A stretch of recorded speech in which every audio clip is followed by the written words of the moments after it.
Computer, I can do that. All right, you'll see the little red recording light. I think that means we're on. Hello, everyone. This is the second official Zoom meeting of the Pat Downey Top 40 on Music CD chat board. And most of us are longtime regulars there. I also invited some other people who maybe do not post as much or do not post at all, but we're all definitely into music and into collecting music and music history and charts and all that stuff that goes with it. So I just thought we would go around the horn today and make this a little more of a structured meeting. We'll just go around and kind of introduce ourselves. And I'll just start just to get us going. I think most of you know who I am and my story, but I'll just give you the little Cliff's Notes version. My name is Paul Haney. I am 55 years old, and for the past 29 years, I have worked for Joel Whitburn's Record Research. We publish the books that are based on the Billboard music charts. And our flagship book, of course, is Top Pop Singles, and we've done spin-offs from pretty much all the other genres. But like I said, I've been working here for the past 29 years now, and before that, I had a little bit of a stint in radio. I worked for 3 years at a small AM station in Hastings, Minnesota, where I was program director and morning personality. And I wore a lot of hats there. I pretty much did every job there was to do, including taking out the garbage. I got interested in music at a very young age. I had two older brothers, twin brothers, and they constantly had the AM Top 40 station on in Minneapolis. I grew up in the Minneapolis area, KDWB to be exact. And my brothers would be constantly listening to that. And as a 7 and 8 year old, I really started to get interested in the music I was hearing. And then in 1974, KDWB started broadcasting American Top 40 with Casey Kasem. And I was only 8 years old at the time, but I started writing down the top 40 each and every week. And I kept up that habit pretty much all the way through college, pretty much through the Casey Kasem era. So that's how I got interested in music, and I actually started buying records that same year, 1974. The first 45 I bought was Earache My Eye by Cheech and Chong. Don't judge me for that. Hey, I was 8 years old, and I thought that was the funniest thing I ever heard in my life. So that was the first 45 I actually bought. My brother had some K-Tel albums that he bought before that, but out of the three of us Haney boys, I was the one who really just got interested in music and charts and trivia, and started reading Billboard magazine, and finally found out about the Record Research books when I was about 14. I used to take a bus down to the Minneapolis library so I could go in and copy the old charts. And yeah, I was pretty much getting into the real nerd part of it by that time. So like I said, I was in radio for 3 years, and then in 1991, our station was sold, and I thought, well, what's my dream job? I would love to work for Record Research. So I just took a flyer, and I wrote Joel a letter saying that I was looking for a job, and they called me over for an interview. It was about 6 hours, 6-hour drive over from Minneapolis to Milwaukee. So I came to interview in February of 92, and I've been working here ever since March of 92. And I just can't think of anything else I'd rather do. I loved radio. I still love radio to this day, but there's nothing I'd rather be doing for a living than what I'm doing now at Record Research. So anyway, that's a little bit about me. And so that's just kind of what I'm looking for here as we go around the board. So does anybody want to volunteer to Sure, I'll start out because I got to leave in about a half an hour for work. All right, Bill, go ahead. Okay, I'm Chicago Bill. That was my moniker that I developed after I closed up my record store in '94, and I worked for the local radio station here. And I'm about 30 miles due east of Salt Lake City right now. And I remember hearing Red River Rock by Johnny and the Hurricanes, and I was just infatuated with that. And so I ran down to the record store, and that started my career of records. In 1971, I got out of the Army, and I took over an ongoing record store on the northwest side of Chicago. and drove that all the way up until the summer of '94, in which case things had changed so much in the record industry that I knew that I had to either close up or fade away. So anyway, one of the questions I think is how do you store your CDs or your collection? And these things, I don't know if you can see it much, but these things I got from a place going out of business, and I'm sure you probably have all heard about it, and it was called Farmore. It was like a cross between a Walgreens and a Walmart, and they were merchandising CDs a different way, which is actually put together by a company called Lift in West Germany. And they were trying to get rid of these things. And I said, well, how many CDs does each one of these cabinets hold? And they said, well, maybe about 1,100. And I said, okay, I'll take 4 of them. And I think they were selling them for $150. Wow. And so I loaded them one at a time into my sports car and drove them to my record store. And this is back in '92. And then they called me up and they said, nobody else is interested in the other 16 that we have. And how would you like to buy all 16 for $50 a piece? So I came over there and handed the cash. Next thing you know, I got all, 20, now I'm up to 23. So this is all CDs. Of course, back there, as you probably can't tell, that's a room of all records, all 45 RPM records. And at one point or another, I measured the linear amount because I wasn't going to count them all. And the linear was actually estimated at somewhere between 82 and 86,000 45s. Wow. But since then, I mean, I've sold off a few thousand. So, but and my LPs are all over the house. I mean, I can't show you that because they're all in like bedrooms or in my garage, so I've got this huge vinyl collection also. And what I do, I put everything onto CDs. So, and then I also put it on a hard drive, but now I'm pretty much retired. I still have my little part-time job that I've got to go to now in probably, maybe about 30 minutes. And I thought this is how I got my stuff stored. What got me interested in it was all just based on music. So I think that's pretty much my story, in a nutshell. I'll let somebody. The record store, Bill? What was that? What was the record store? The record store was called Deluxe Music. Yes. And it was on the northwest side of Chicago. It was on Milwaukee Avenue. Yep. And I had it from 1971 to 1994. And we dealt and for instance, I mean, I dealt a lot with the Chicago DJs, especially the ones that had they had control over what they played. I don't know if anybody's ever heard of Dick Biondi, or in Chicago, there's a guy named Bob Stroud or Herb Kent. There were people like that had had more control over what they played than your normal DJ. Most of the DJs don't care, but those guys did, and they hung out pretty much a lot at my record store. So I think that's, and that kind of got me, going. And I could talk forever about all this stuff, but I thought, well, I'll let somebody else talk now. All right, thanks, Bill. I'll take up the mantle since I'm from Chicago, and I have been in Bill's store. I got a great, quick, funny story.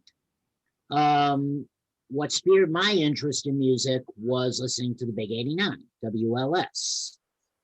And at the time, they, like most radio stations, put out these record store surveys, similar to Billboard's Hot 100.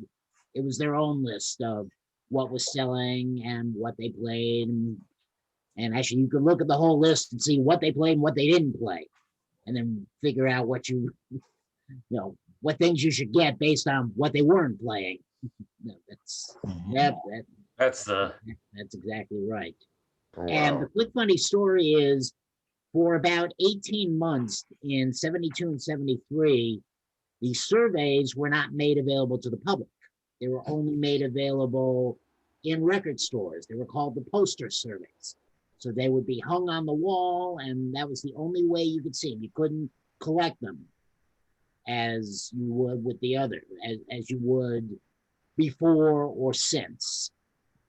And so in about 1987, there was a radio personality named John Landecker, who is still working. He's at WGN nowadays, doing a mostly talk show with some musical elements. And he used to do a bit called the Worst Songs of the 70s. And so he would just pick 4 songs out of the record library and start playing them. And they were, the stuff he hated, the Barry Manilow's, the Debbie Boones, the Captain Tennille's of the world.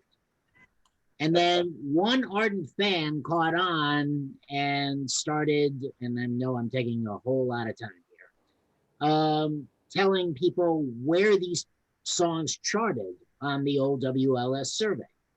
And for anything that came out in 72 or 73, he mentioned those two, and I was asking myself, how does he know? I mean, I can't get these surveys.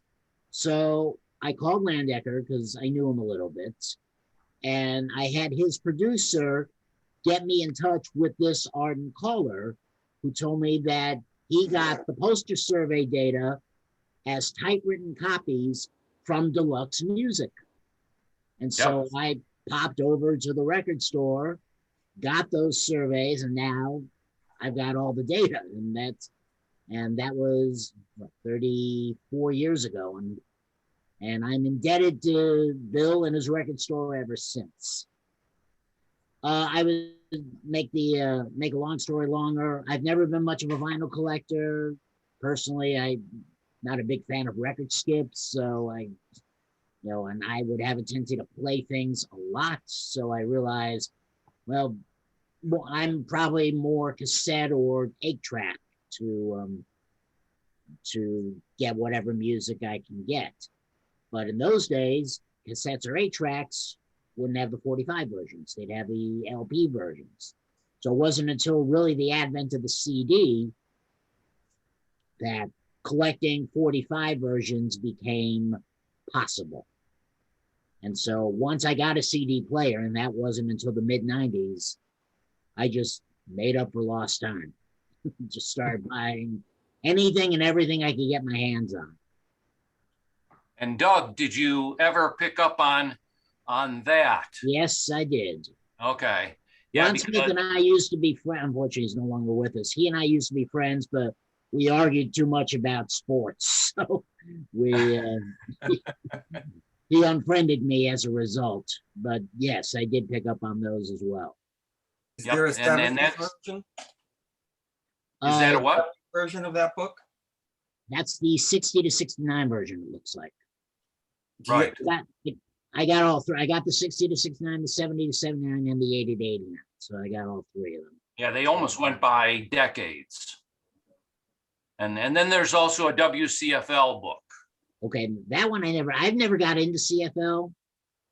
Anything that I've heard subsequently suggests maybe I should have, because they were great too. But no, I was a WLS loyalist. I just preferred them. I'll go next. First of all, I want to be reminded, what's the name of Bill's old store? It was called Deluxe Music Shop. It Okay, was because I have some friends up there. I want to see if they've gone to your store. Boy, I'm at Osborne. I got my first 78 when I was 2. My parents bought it at a, I guess it was the Navy commissary in Newfoundland where my father was stationed. But I really didn't get, I mean, there was music around and my parents had some records, but my father, we spent 5 years in Norfolk and then moved to New Jersey, where I've pretty much been ever since. And that's when I really could hear all the top 40 stations. So I really drove right in. The first record I ever bought was It's Late by Ricky Nelson. And I began to what they call DX. I had in fact, I'll show you because I just got a cop. Hold on just a second.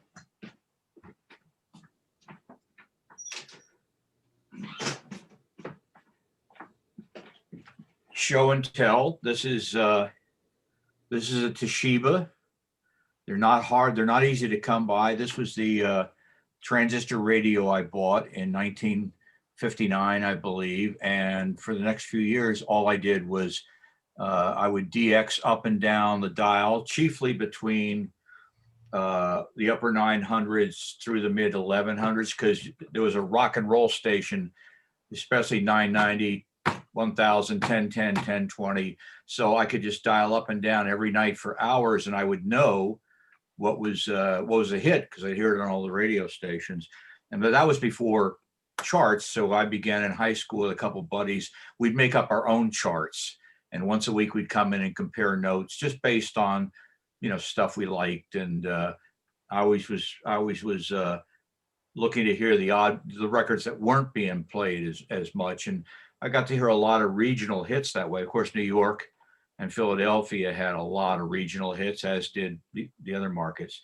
And then I started in radio when I was in college. I didn't go to be in radio. I just went there because I wanted an extracurricular activity, and that became my curricular activity.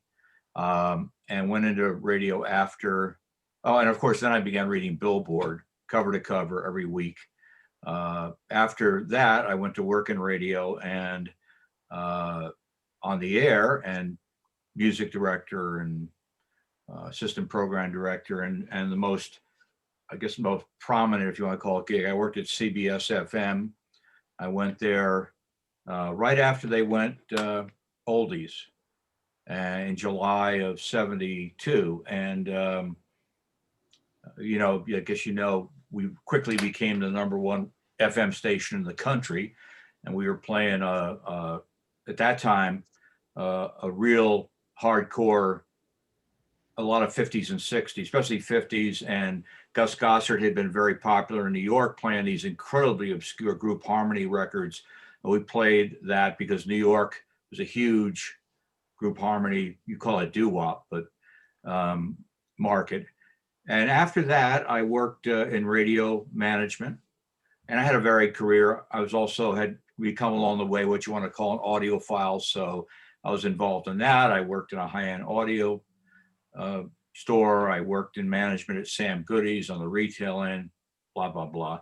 And I worked for a radio group in management for about, I just say, I know what it was. It was just over 9 years.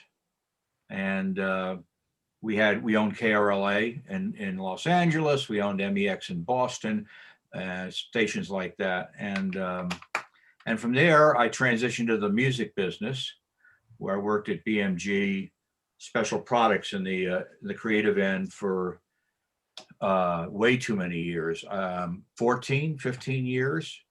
Along the way, I had got my chart interest going back.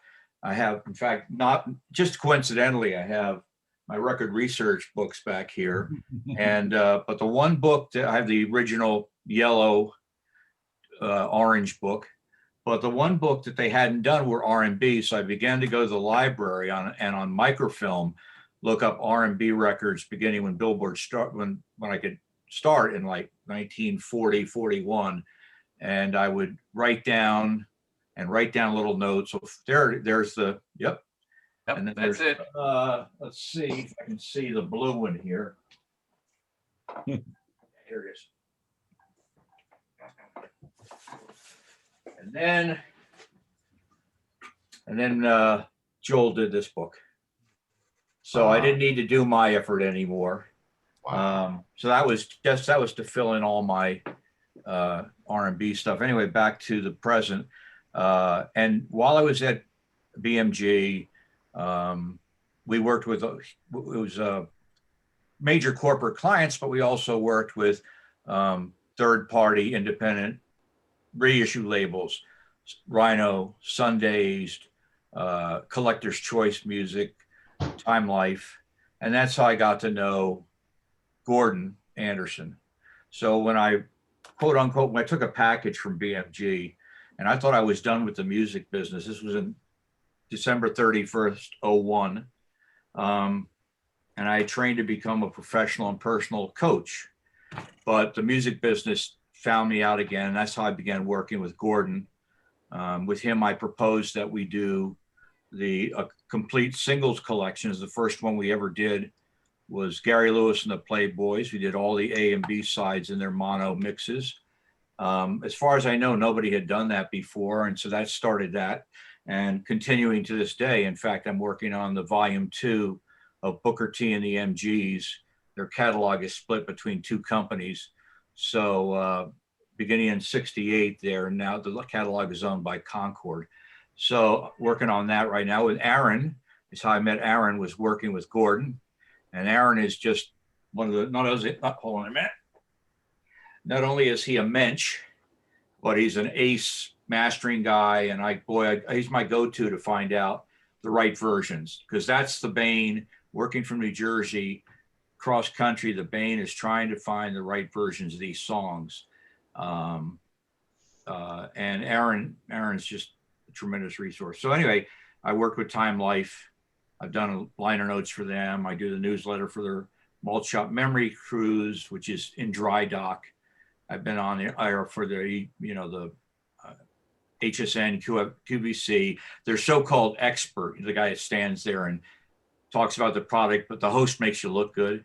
And I've also hooked up with Tommy James. So that's my main activity. And I handle his licensing, all kinds of stuff for him. He's very active and very successful. And in fact, I won't leave at 5, but I will mute, because we have a fourth year of our weekly radio show on Sirius XM, 5 to 8 p.m. Eastern, 60s on 6. And it's a new show tonight, so I want to hear it, just the breaks. And I guess that's it. And Paul, I met on the way because of his record research connection. And he was a fellow music geek, and somehow, I guess, like a lot of guys, asking questions and funneling trivial information that perhaps he needed to fill in. And that's, boy, I hope I didn't talk too long. That was an entire many years in a few minutes. Ed, it's good to put a face with your voice. This is Aaron in Dallas. Yeah. Hey, Aaron. And thanks for pumping me up and for all the praise. I appreciate that. Oh, you deserve it, buddy. So Aaron, do you want to go next? Wait, I have a question for Ed. Oh, Yeah. It just says Ed O on your screen, but I'm wondering, is your moniker, are you the Ed's Top 40 name on the site? No. No. No, Okay. I'm Different Ed. no. Sometimes I'm Ozone. Depends. Oz one. I think that's what I am on. I don't know. On the top 40 site. What am I, Paul? Do you remember? I think you're Ozone. I think I'm Ozone I know I'm on the BSN site. I think that's what I am. Yeah. I can't remember anymore. On Pat, I started buying his books, and that's how I ended up there. No. Okay. When people introduce themselves, if their names are different than their monikers, if they could say their monikers, that would be good to know, because a lot of us know each other by their moniker names. You know, I should. I'll offline. I'll ask Paul. I should change my name on Zoom to my real name. Thank you for the heads up. But it's Ed Osborne, and that is my real name, not a radio name. All right, thanks, Ed. Aaron, do you want to go next? Sure. Aaron Kanowski. That is my real name. And, couldn't make that one up, right? So I'm just north of Dallas. I'm originally from Michigan, and I moved down to Dallas in 2003 for a job with Radio Disney. So I used to be in radio as well back in the day. and haven't been in radio since '09 now. So now I just all I do is run my DJ company, which is called Uptown Sound. You can see the sign in the back there. And we're primarily a wedding business, but we do corporate events and things like that as well. So I'm mostly out DJing a lot of weekends and just doing a live event somewhere. So let's see. What did you want to know, Paul? Or your questions again? We got to. Yeah, well, you kind of told us what you do for a living. Tell us how you got started with collecting and music and all that Oh, stuff. sure. So like most of us, I think there was just that natural affinity when I was younger to like, play records and play with my parents' stereo. So, I mean, even as young as, 3-4 years old, I was really just fascinated with records and I kind of discovered radio probably right around the time of like preschool, kindergarten. And, like some of us here, you pretend you're a DJ and you play your 45s and, pretend you're on the radio. And so that just eventually turned into a part-time job when I was a freshman in high school. And so I was on the air at 15 years old. First station I worked for was WKPK. It was called 106.7 The Peak in a small town called Gaylord, Michigan. And a lot of pretty long career radio people came out of that station and went to some very large markets. And I was fortunate to be kind of tag along with them. So, I'd have a friend of mine who I worked with at this small station in Gaylord, Michigan, who would go off to a bigger city. And, eventually I went to college and, I got a call, hey, we're looking for part-time people at WDRQ in Detroit. And so like, okay, sure, count me in. I'll do some weekends there. So I ended up at DRQ shortly after college, which was then owned by ABC. And the program director there, who now, I don't know if any of you have heard of him or know Alex Tier, who has gone on to be like a real high up in iHeartRadio. And, he ended up sending my tape down to Dallas to the PD at Radio Disney. And that's how I landed here. And so here I am, however many years later, 18 years later, I'm still here. So Aaron, how did you get into mastering and stuff like that? Well, and he mentioned so I've got the Stax Booker T singles sitting right here on my desk. There's a whole bunch of them here because Ed and I and Gordon are working on the Booker T stuff right now. So I really kind of like a lot of you, it's the same story, it's like I remember on my 45s the version was different or whatever. And so by the time I got into to college and started tinkering around just as a hobby with audio editing software, I realized, I can do some things and put my own edits together that I couldn't buy. So just kind of like started messing around just on my own. And to actually, fast forward and get into the stuff that I've worked on with Ed and with Gordon, it was just an email is what started that. Because I had really no prior like mastering credits or experience, but I got really, really good at doing what I do. And I'm sure that some of you can attest to it. I know that there's several people that we've all shared files. Mark, I see Brian on there. I gotta give a shout out to Brian. Because he's awesome, and I got to actually, he's out of all of us, I think he's the only one here on the chat today that I've actually got a chance to spend time face to face. I can tell you that story if anyone's interested, but I reached out to Gordon Anderson, and I said, hey, there's these singles that people really want to have. They're not on CD. Would you be interested in partnering up? And I sent him a sample of my work, and that's really how it got started. We haven't gotten your package. I believe the first one, I think, according to Gordon, was the Dunhill, all the off singles from Dunhill. We haven't made that happen, but that was right. Isn't what you talked to Gordon about originally? Yeah. So the way that it started was basically I had said, hey, would there be an interest in doing like a Dunhill singles, like various artists thing, to where we could get these single mixes on CD? And after exchanging a few emails, it basically came down to, well, it's going to be not as cost effective, not as profitable, because it is a business, if we do the various artist thing versus let's just pick an artist on Dunhill and do all their singles because I can get that done a lot easier. And of course, the first one we did was Grassroots. So it wasn't that we didn't like the idea of the various artists. It was just, well, Mark, you can probably attest to this, that, it's not easy to do various artist comps because you have to get licensing from all these different places, all these different labels. And if one artist doesn't want their song on a CD with another artist, they can say no. So it's easier to just, say, well, let's just do, just this artist on this label. You can get the project done a lot quicker and my understanding, a lot more cost effective. Yes.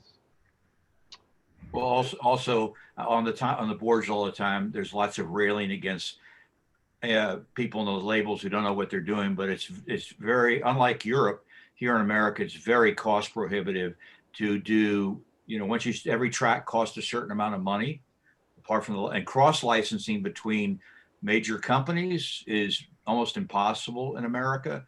And Gordon is excellent in terms of having run a catalog business in terms of margins and stuff.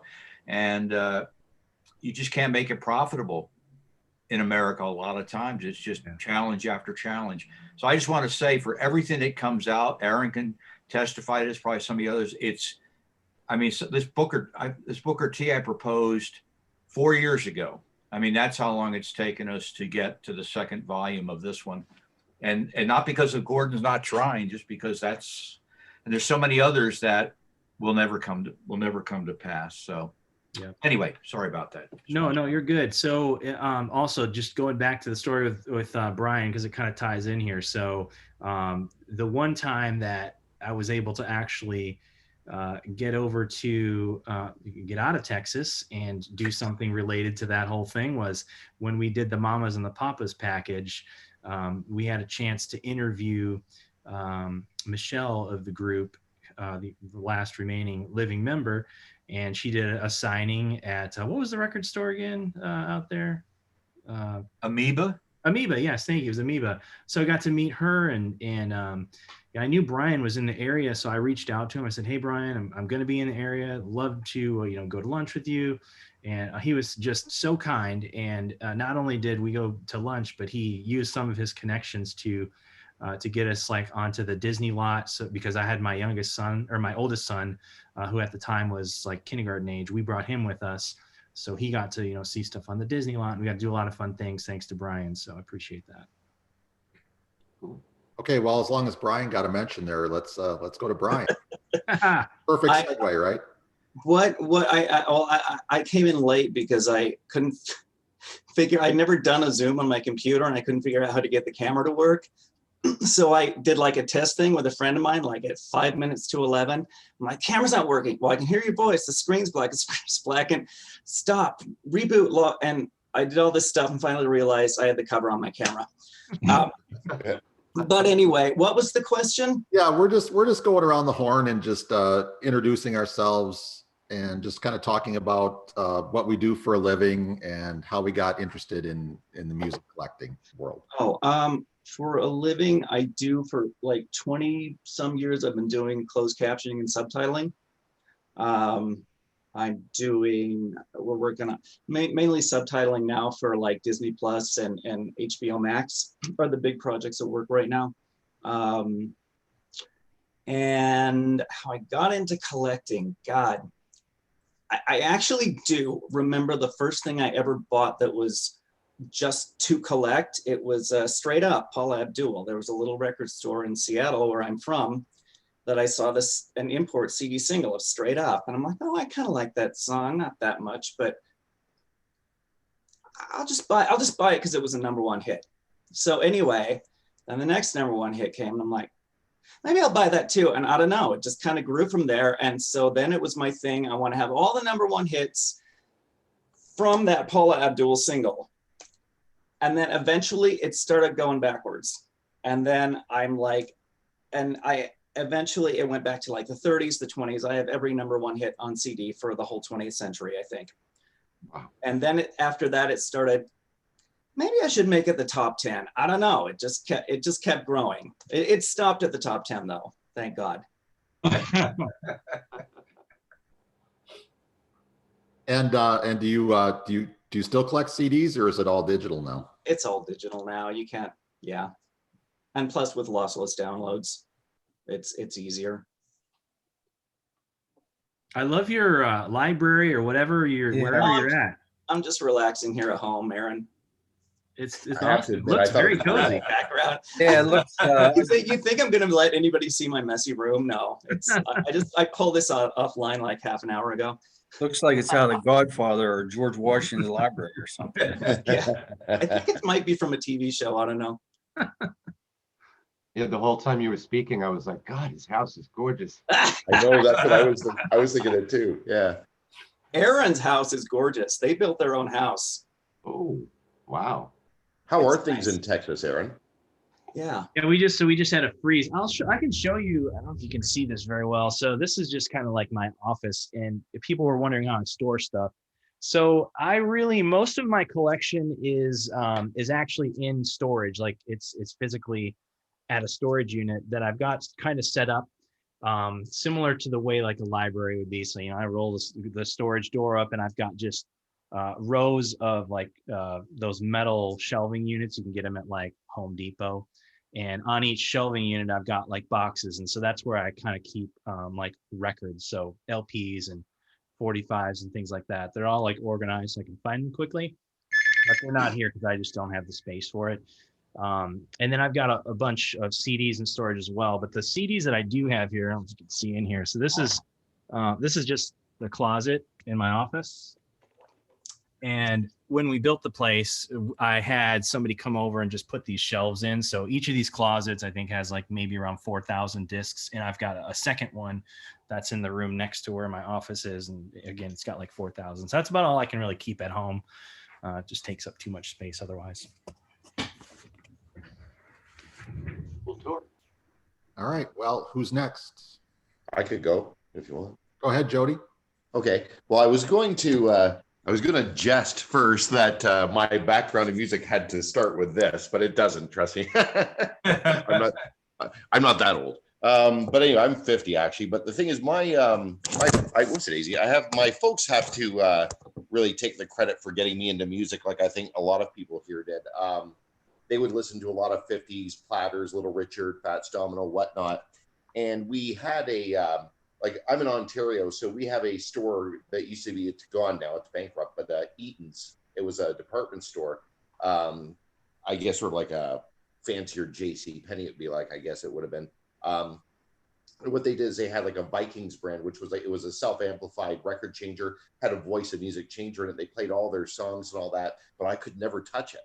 Except one day I was really interested in the Duane Eddy record. My mom and dad sort of realized, well, Kenny, he doesn't really like the G.I. Joe and the toys we get him. Why don't we let him play one of these records? So they let me play Duane Eddy's Have Training Guitar Will Travel. And they just saw that I was just so mystified and taken by it. And then I would start with allowance, I'm basically like kindergarten at this point, but they would give me money and take me to Sam the Record Man and buy 45s. My first one was Johnny Wakelin, Black Superman. I hope I pronounced his name right, but it was a cool song. But yeah, I was really into hit radio when I was a fairly young age.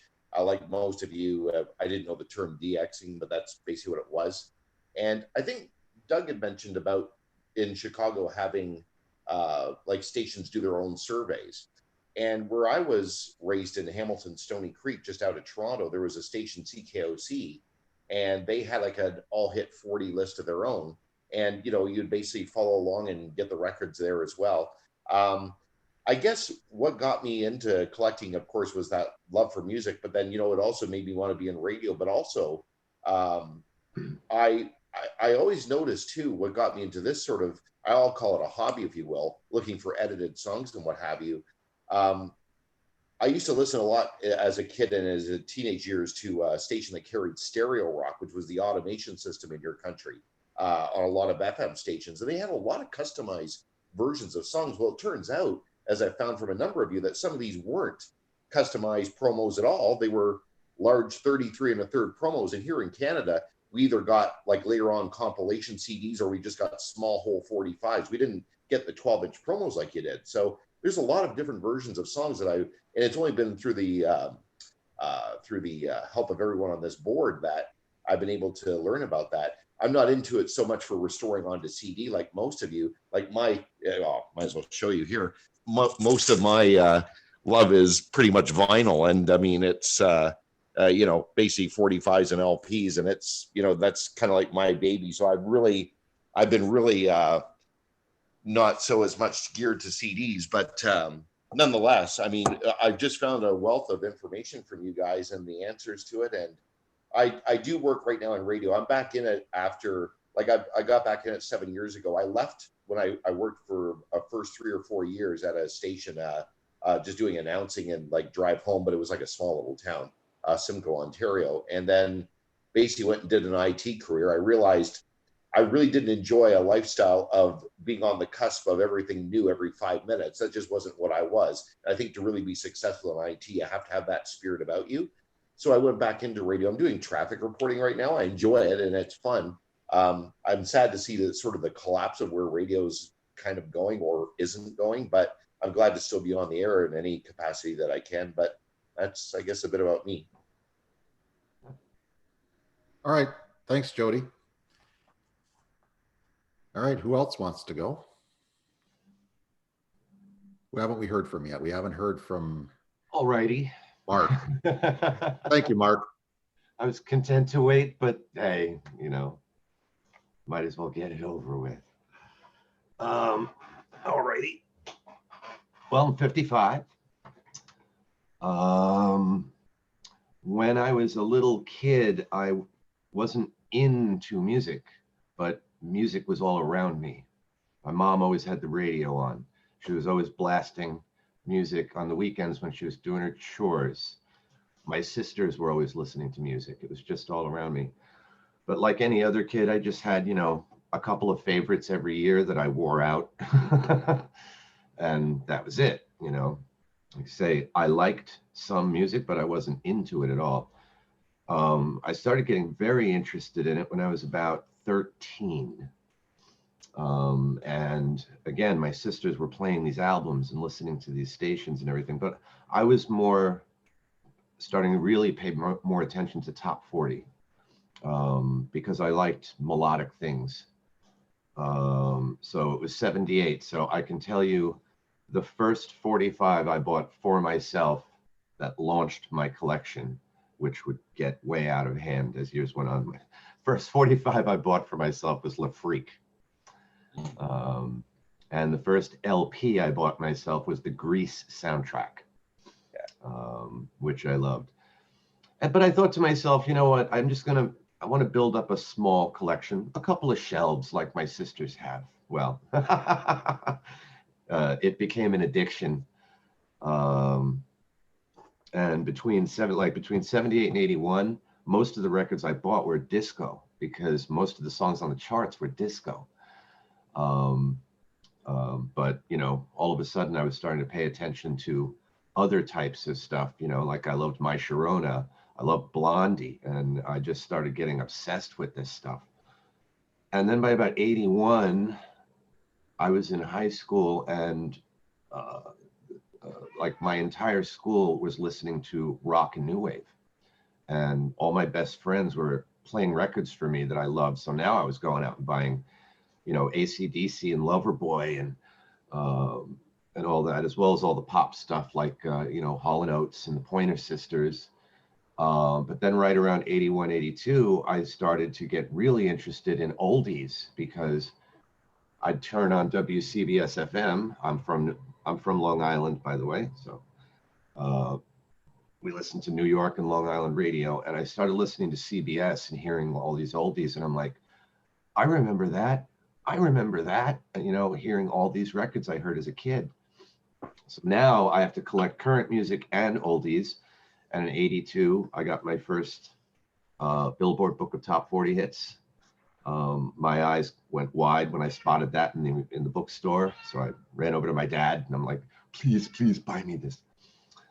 Then I spent the entire 80s collecting all the current music and oldies, trying to build up my library. Kind of like Ed, I wanted every top 40 hit.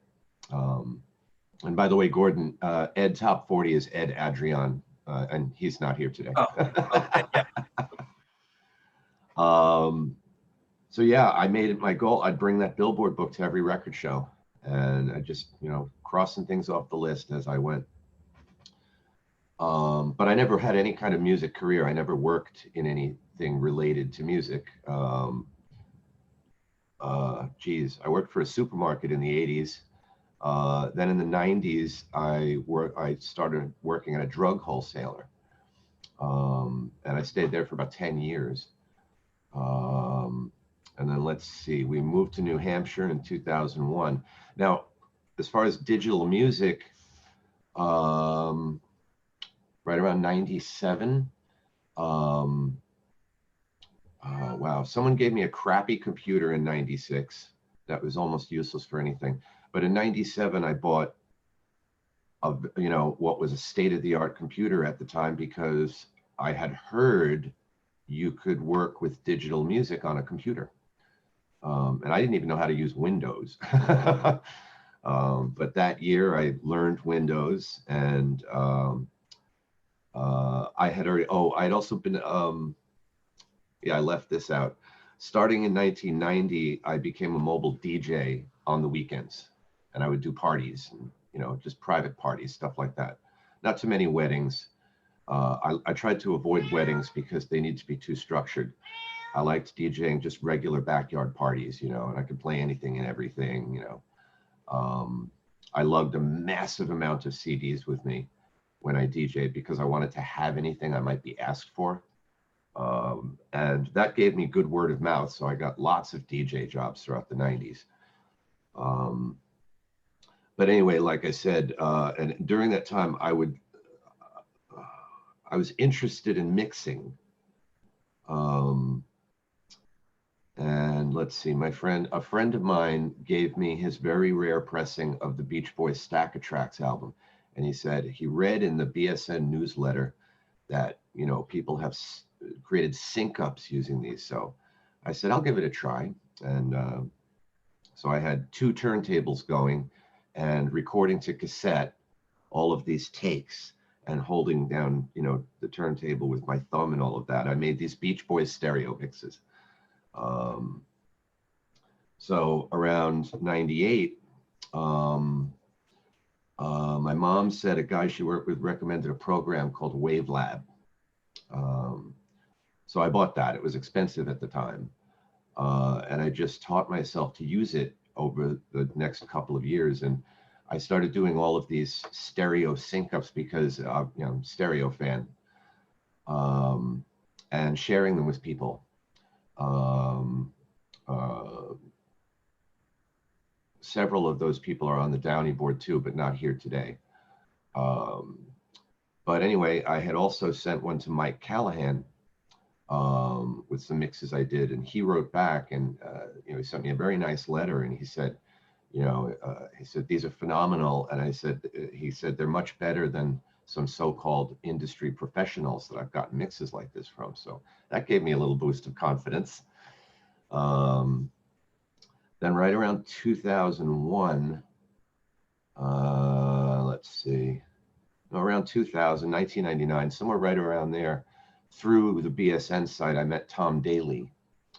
And he started doing the mastering for Eric Records. And he heard a couple of my discs, and he was really impressed. So my first thing for Eric Records was Bill Buster needed a sync-up done. And I'd gotten very good at sync-ups. So he and Tom requested I do this song. So I did the song. It ended up being released. That was the first thing I ever did that got commercially released on a CD. I was very proud. I was like, oh, wow. Yeah. But I also was giving Tom a lot of EQing advice and whatnot, feedback on his sound. I was also begging him not to use so much noise reduction. But anyway, after like that year, he said, why don't you be my assistant engineer for Eric Records? And all during this time, I left the drug company and started, I went to school for computer repair and then started an electronics repair place. But when I go home at night, you know, Tom would upload a bunch of files. I would download them, re-EQ them, giving him feedback, tell him you got to redo this one because it sounds weird here, and all kinds of stuff like that. So as a part-time thing, I was Tom's assistant for the next 12 years, something like that. Then he retired in 2013. He was having some hearing problems on his ear, and he just realized he can't do this anymore. So Bill asked me to take over as lead sound engineer, which I did. Still is just a part-time thing, and Walt Weisskopf, he assists me. Then in 2013, also, Bill flew me down here to San Leandro, California to fix his computers in his office because I knew how to fix old computers. He couldn't get any local tech guys. They were all too young, so they didn't know how to fix his old machines. Then after being here for a couple of weeks, he said, why don't you work here full time? You know, he said, besides all the mastering and the music, he was running the company by himself for 7 years. He had to let his whole staff go years before because he was primarily a 45 distributor. So at our warehouse, we have millions of 45s in there. Well, not millions, about, I would say probably about 500,000. But that business started to tank around 1995. So that's when he started releasing CDs. But anyway, I'm his personal assistant. I do orders at the office. I pull orders in the warehouse. I do all the spreadsheets and all the clerical work and all that stuff. So I'm a sound engineer / personal assistant / office manager. Those are my main hats. What's your last name, Mark?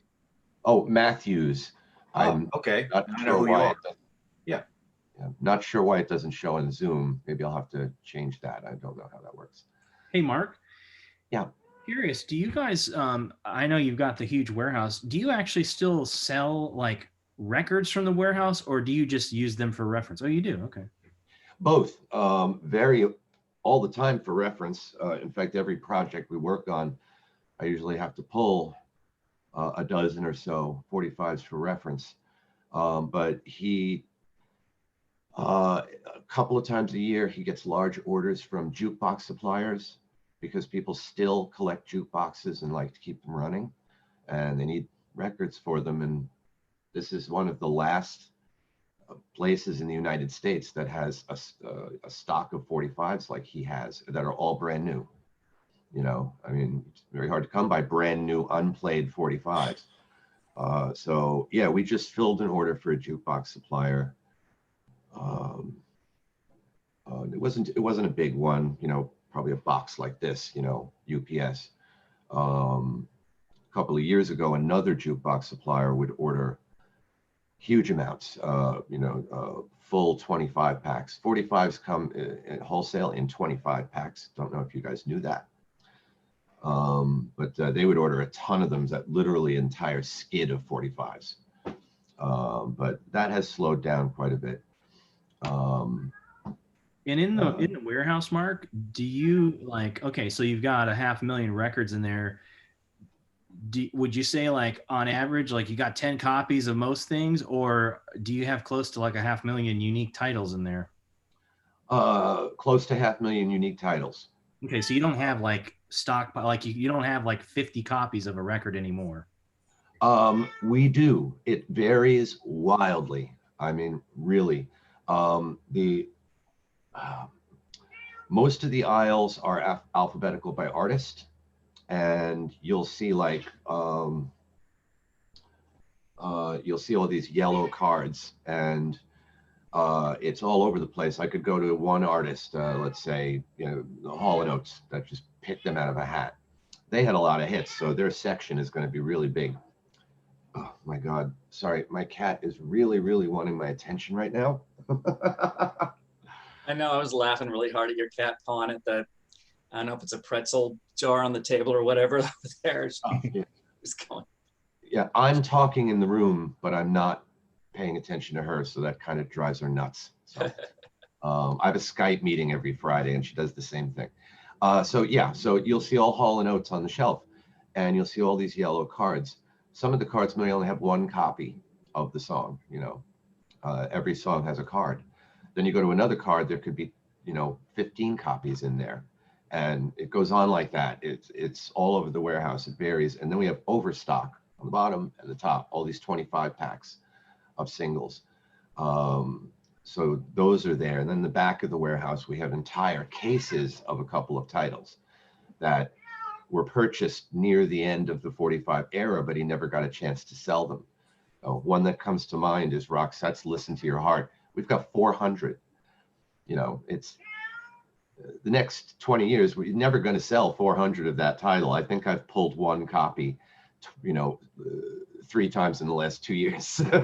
So, yeah, but there's not too much like that, you know, where there's like tons and tons of overstock. So yeah, to answer your question, it ranges from 1 copy to several hundred, depending on what the title is. It's Do all you very guys always random. like keep your last copy, or you'll sell those too?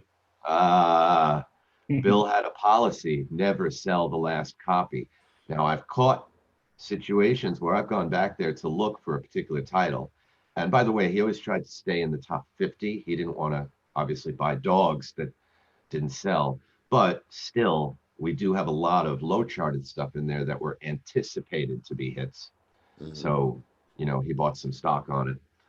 Mark, But I was most, sorry, I was going to ask you, Mark, like, do you have much that would be like post 1990 and onwards, or is it mostly like 89, kind of around where the vinyl, you know? we've got everything. Let's see, he started in 69. Yeah. So in that time frame, he could still get a lot of original pressings for things from the mid 60s onward, especially his cutouts. We have a lot of big hits in there with drill holes in them. So I could say we have at least 1 copy of every top 40 hit starting from 65 on. From 55 to 65, it varies. But I've gone back there and looked for like big hits that we should have and see that the card is empty. So it's like, oh, Bill broke his rule. He sold the last copy of a few things. But for the most part, we do have 1 copy of just about every top 40 hit from 65 to 95. And by that point, a lot of the manufacturers, the majors, had stopped pressing 45s, but smaller companies like Collectibles continued to press them. They just license it from the major, and we have a lot of Collectibles pressings of things in that time. We have a lot of for jukebox only 45s, like Capitol did a ton of those in the mid to late 90s for jukebox. Yeah. So, Even like, what was it? I'm trying to think of Cher's label. Was it Geffen? Because I was able to get Believe in 1998, and it was an off-center pressing. So you imagine how disappointing that was. Like, you know, like, oh yeah, yeah. Mark, I worked in a Camelot Music in the mid late 80s. Yeah. And I would order, me personally, directly from Eric. And I must have a few 300 45s on the Eric. Well, I got Collectibles, but on the Eric label. Eric reissues like 2-sided hits from the 60s and 70s. So Bill must have been putting them out on. They were black with red letter Eric on them. yes. Cool. And it's wild that I work for Eric Records because right around, like I said, I started listening to CBS and getting really into oldies. But with the allowance that I got during that time, I had to really pick and choose what I bought. So I bought a lot of my oldies on 45s. And right around 81, I was in Record World. And I'm looking for Sugar Sugar by the Archies, which, by the way, when I was a kid, when I was a little kid, I was obsessed with that record. My mom bought me several copies over the 2 years that it was out because I just played it to death. What? But I needed a good copy. I didn't still have all the records from, you know, when I was a little kid. They all got smashed, broken, lost, whatever. So I'm looking for Sugar Sugar, and Record World has it in the oldies section, and it's on this label called Eric. Never heard of it. But I'm like, wow, cool. And it's got Albert Hammond on the other side. So I buy it, I bring it home. I hadn't even noticed it said stereo on it. And so right that moment, it was the first time I ever heard Sugar Sugar in stereo. And I was like, wow, this is cool. Then I started seeing more and more of these Eric singles turned up, and it seemed like whoever was ordering them for Record World did a very good job, because Bill would put out things that were missing from greatest hits albums, you know, especially in the 80s. Oh, hits albums in the 80s were a nightmare. They'd leave off hits constantly. So I'd buy 45s to fill in the gap. And they always seemed to know which hits were missing off people's greatest hits album, because I would then find an Eric release for it in the 45 section. And over the years, I ended up with a very big Eric 45 section in my 45 collection.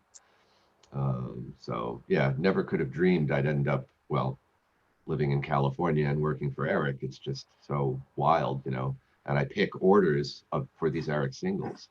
You know, I'm over there constantly. I'm going to have to bow out here. I've got a job that I got to do in 20 minutes, but I'm going to make sure I listen to your YouTube channel, Paul, and be able to catch up on what everybody else is saying from here on out. But I got to go, so we'll see ya. All right. Have a good one. Thanks, Bye. Bill. Thanks for Go on, joining. Bill. Yeah, Mark, I had a lot of those Eric 45s too.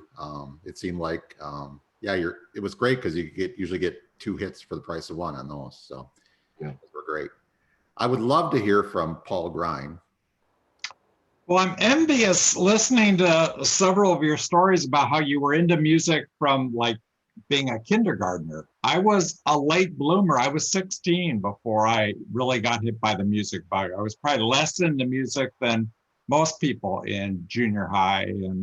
And then in 1971, it just hit me. I found American Top 40 and got hooked on that. And the music that year was just perfect for what I like. Carole King and the Carpenters and everything else that year. It was just a wonderful year. So that just changed my life. In 75, I was at UCLA and I started going up to Billboard, and just, there was no intern program back then. No formal intern program, but I just sort of made up my own and went up there, and they put me to work and as a freelancer. And then after I graduated, I went on staff. And in 81, I created the chart beat column and wrote that until 92. And then at the end of 92, I left Billboard and became a freelancer for the LA Times and other places.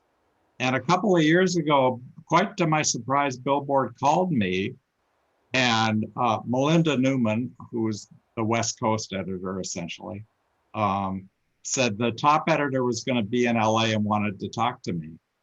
And I had no expectation of going back there, but she offered me the job of awards editor, which I've been doing now for the last 2 years. And it's interesting, when I was there in 75, I was the youngest person there. And now I guess I'm the oldest person there, which will happen if you hang around long enough. I'm 66, so I guess I'm older than everybody here. I do think music keeps you young. So that weighs in all of our favor. I truly believe that, because you have to be to keep up. Like this morning, I listened to the current AT40, and you have to keep up with what's going on, and it forces you to kind of stay young in your attitude and in your tastes and so forth. So Paul, did you ever get into the collecting end of it? I did. I don't think quite to the degree that the rest of you are. Obviously, you see the CDs behind me. I have vinyl in the next room. I don't have a ton of singles. I think my obsession kind of went more into the chart end and now the awards end, which is very similar in that you have databases and you have record setting at The only difference is with the charts, it was basically the Hot 100 and the Billboard 200. There are other charts, but with award shows, there are a staggering number of award shows that I have to keep up with, like 50 or however many there are. I had no idea there were so many music award shows. Boy, we're a self-congratulatory bunch. Every week there's an award show. Obviously, the big ones are the big ones, but so it is very much like chart record keeping. Like Taylor Swift will probably win Album of the Year in a couple of weeks, and she'll be the 4th artist to win 3 times for Album of the Year, the first woman. So I've already got my little factoids ready. Very similar to when I was writing Chartbeat, just now about awards. I have a question on the origin of the Chartbeat column. Is that something that the editors of Billboard approached you with, or did you approach them?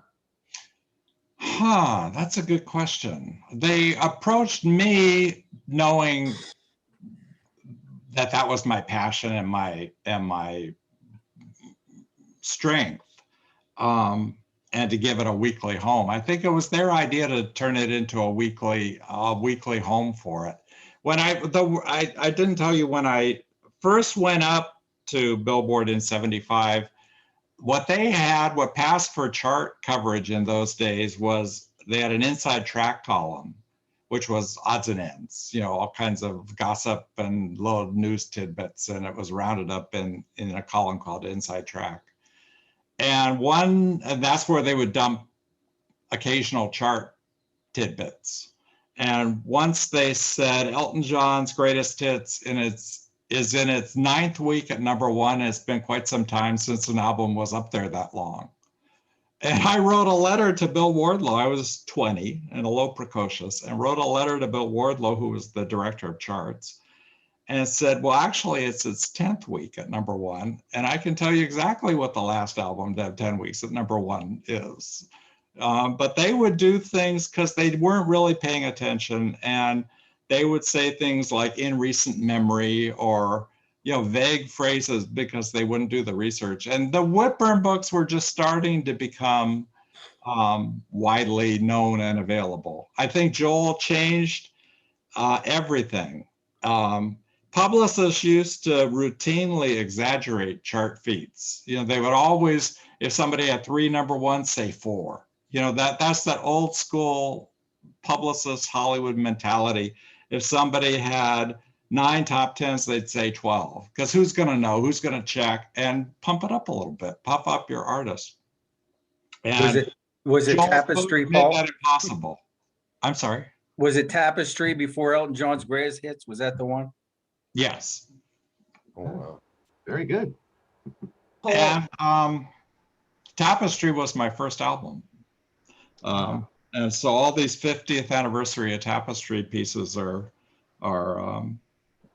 very evocative for me. Hard act to follow, if that's your first album. Did you have a question, Brian?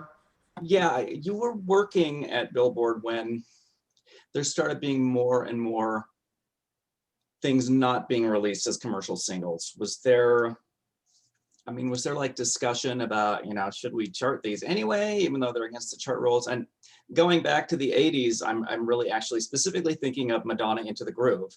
That was, it was a B-side of the 12-inch single. Was there any discussion at Billboard? Maybe we should let this on the Hot 100, or? I don't recall any.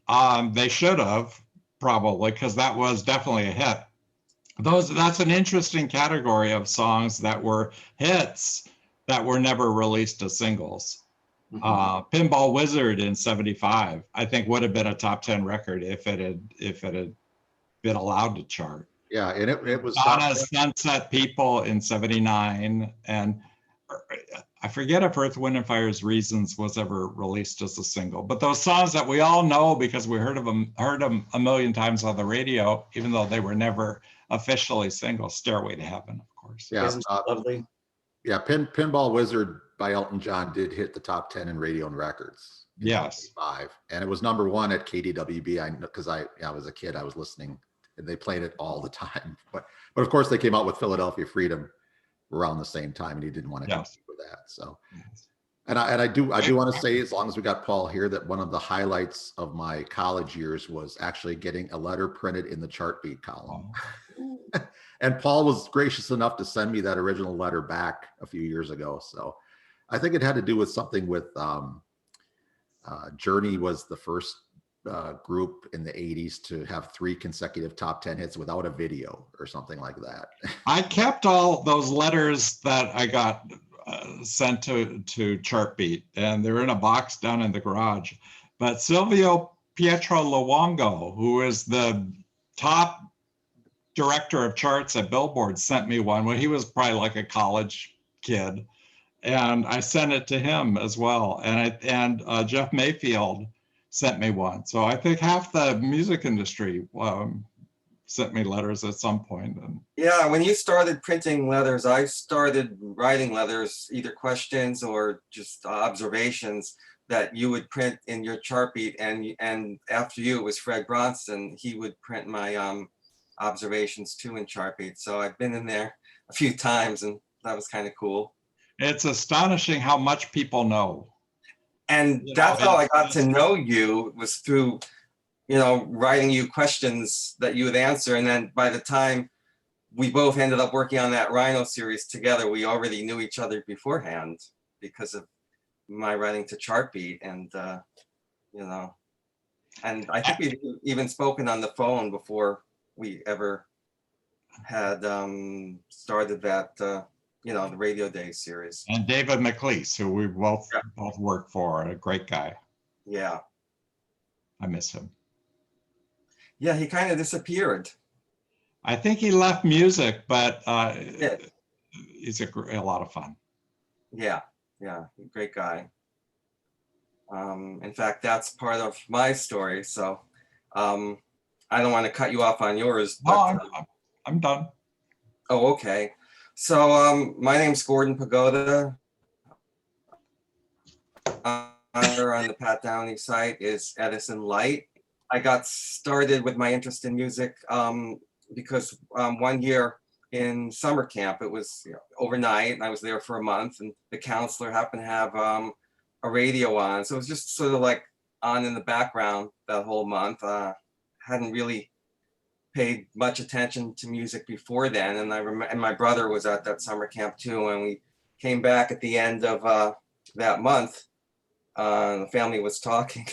I had gotten to know, obviously, some of the songs on the radio and had liked some. And, I was just a little kid. I wasn't paying much attention. I didn't realize you could buy the 45s of the songs you heard. And I found that out. So I started buying 45s, and 3 years later, I started buying LPs, but more of a 45 guy back then. And as far as my living, I make my degree.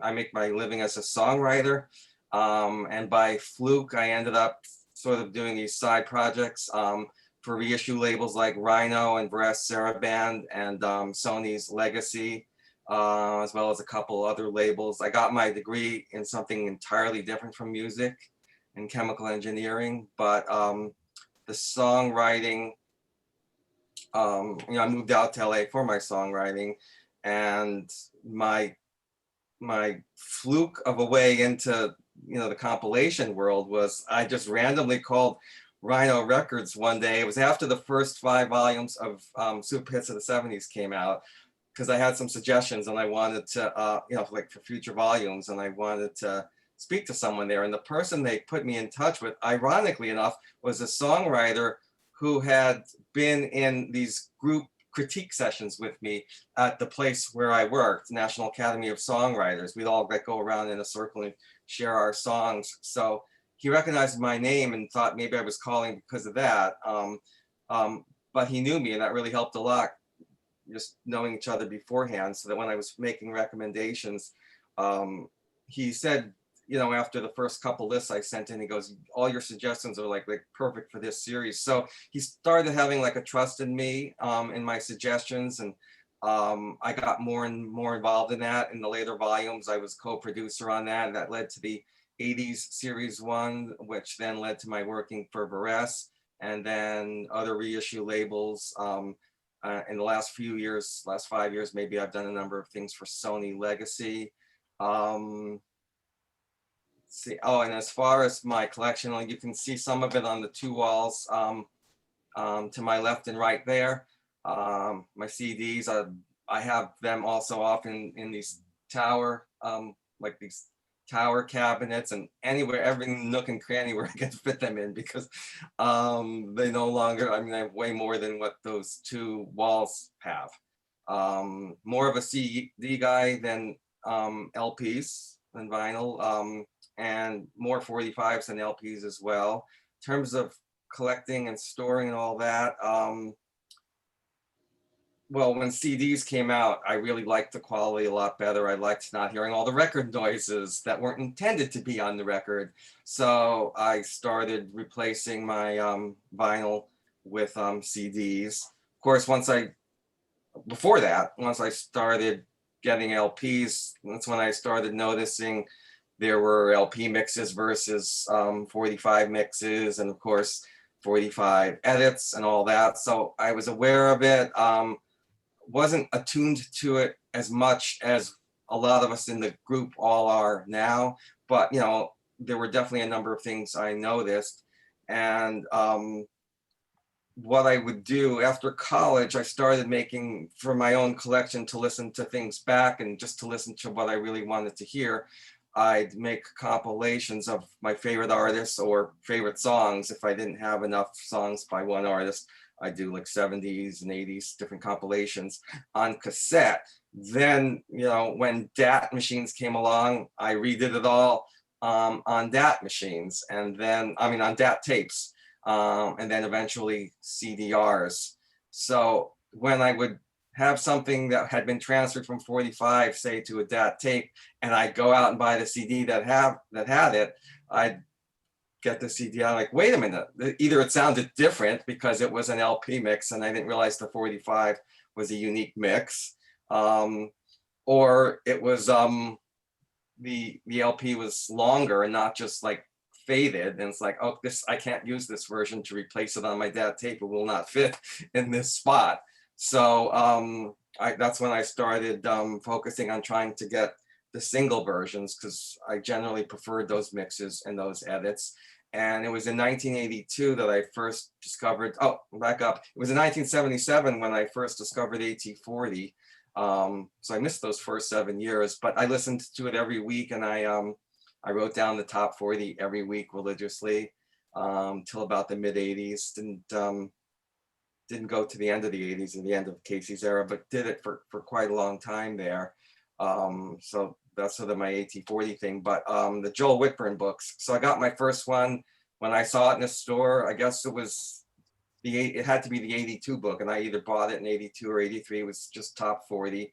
Was fascinated by it, just absolutely loved it. And I'd be surprised at some chart peaks, because I grew up in a suburb of the Boston area. So things that were really big hits there were either low charting in this book, or they like weren't on it at all. I'm like, really?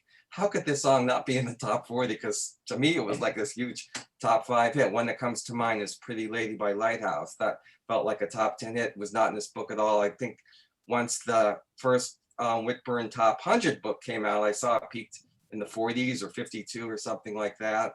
And then that expanded, as Paul knows, to I've gotten like books in every genre, and I get all the, you know, the Cashbox, Record World, Radio and Records, Billboard, all that. I love what Paul and Joel Whitburn have been doing. So going back to my collection then. So my collection, I compile things on CDRs, pull it from vinyl when I had to, if it was only available on vinyl. And then for storage purposes and safety purposes, well, at the beginning, I'd keep a copy, I'd make a second copy of the CDR and keep it at my parents' house. They were on the opposite coast. I'm in California. They were in Florida. So that was like my storage and my safety thing at the beginning. But eventually they both died, and I realized I couldn't keep it there. And I started storing them on you know, on drives, on external hard drives. There's also a friend here in this group who has all my CDRs. He knows who he is. And another friend who has the hard drive, an external hard drive. So 2 people here. Because I do a lot of vinyl cleaning too, like Aaron and Mark. And I didn't want all that work to go to waste if ever there was a fire or flood or earthquake or, you know, just whatever. So it was always important for me to have some kind of storage. And before external hard drives were available, like I said, I'd keep an extra copy of the CDR far away from here on the opposite coast. But then when that wasn't possible, went to like these Seagate external hard drives. I keep one here in a safe deposit box. And like I said, I have a couple friends that have my collections as well, for their joy and also for my safety and my peace of mind. And that's how I store everything. This was a conversation that either came up on the chat board or in the last chat meeting, but I actually still listen to my CDRs. Even though I have everything stored on external hard drives, I like the idea of like pulling out an 80-minute CD and listening to that artist.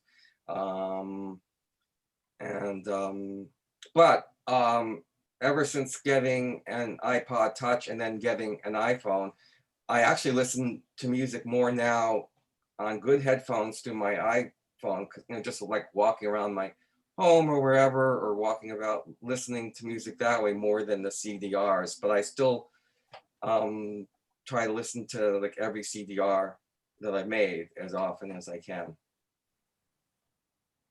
So. All right, cool. Thanks, Gordon. I wanted to circle back just real quick to Paul Grind for a second. Paul, did you work for American Top 40? I did, as a production assistant in 75 and 76.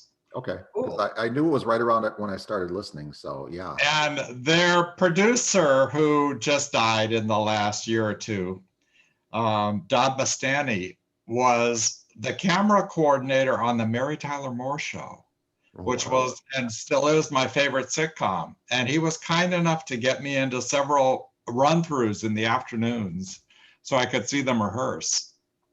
And it was just such a magical time for me. All my dreams were coming true. And can you imagine, he co-created American Top 40 and worked all 7 years on the Mary Show. What a lucky Steph.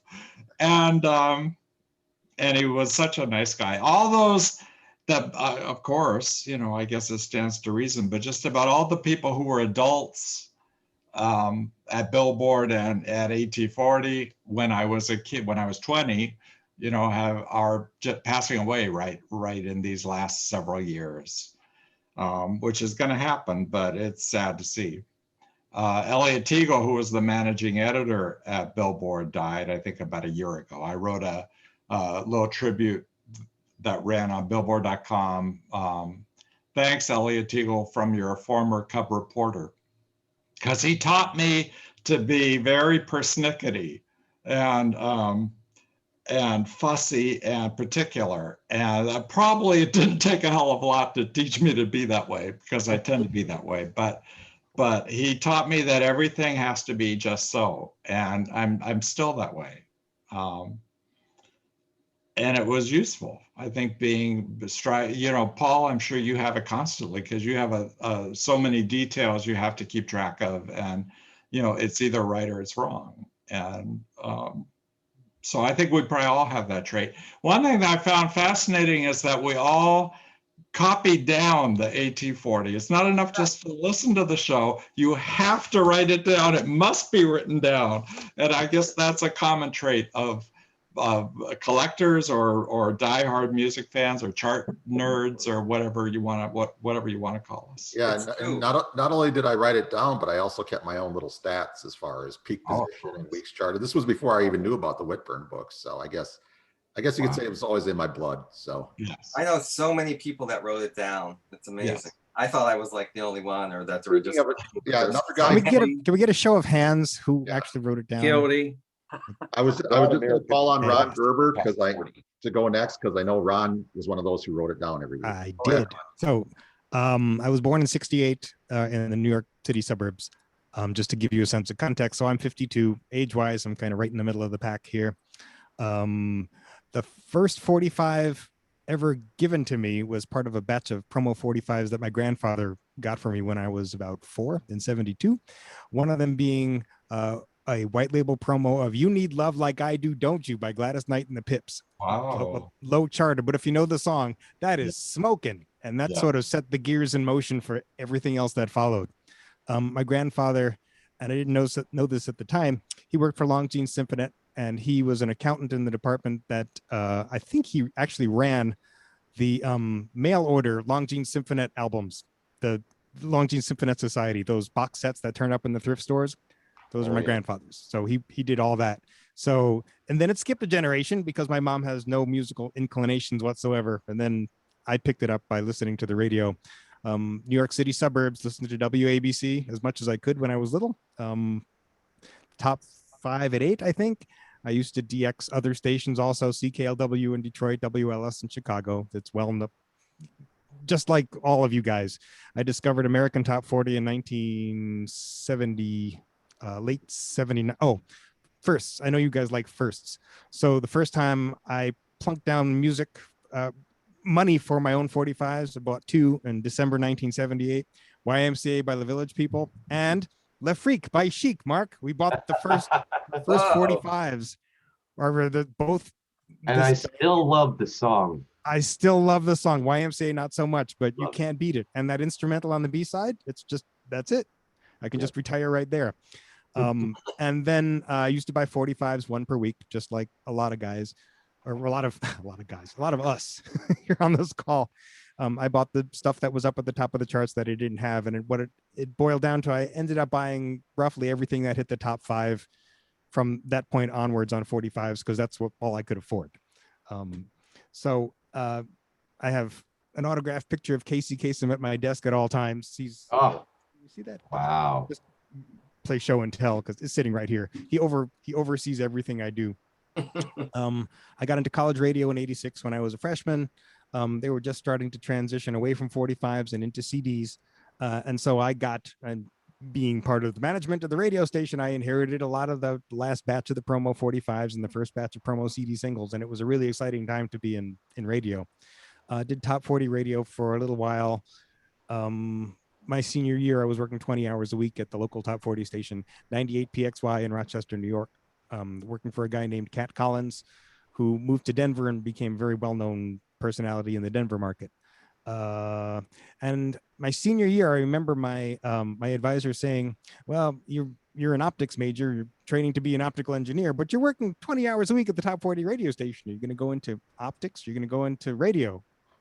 And nobody had ever asked me that point blank before. I'm like, oh God. And I actually paused for 2 or 3 seconds while the gears turned.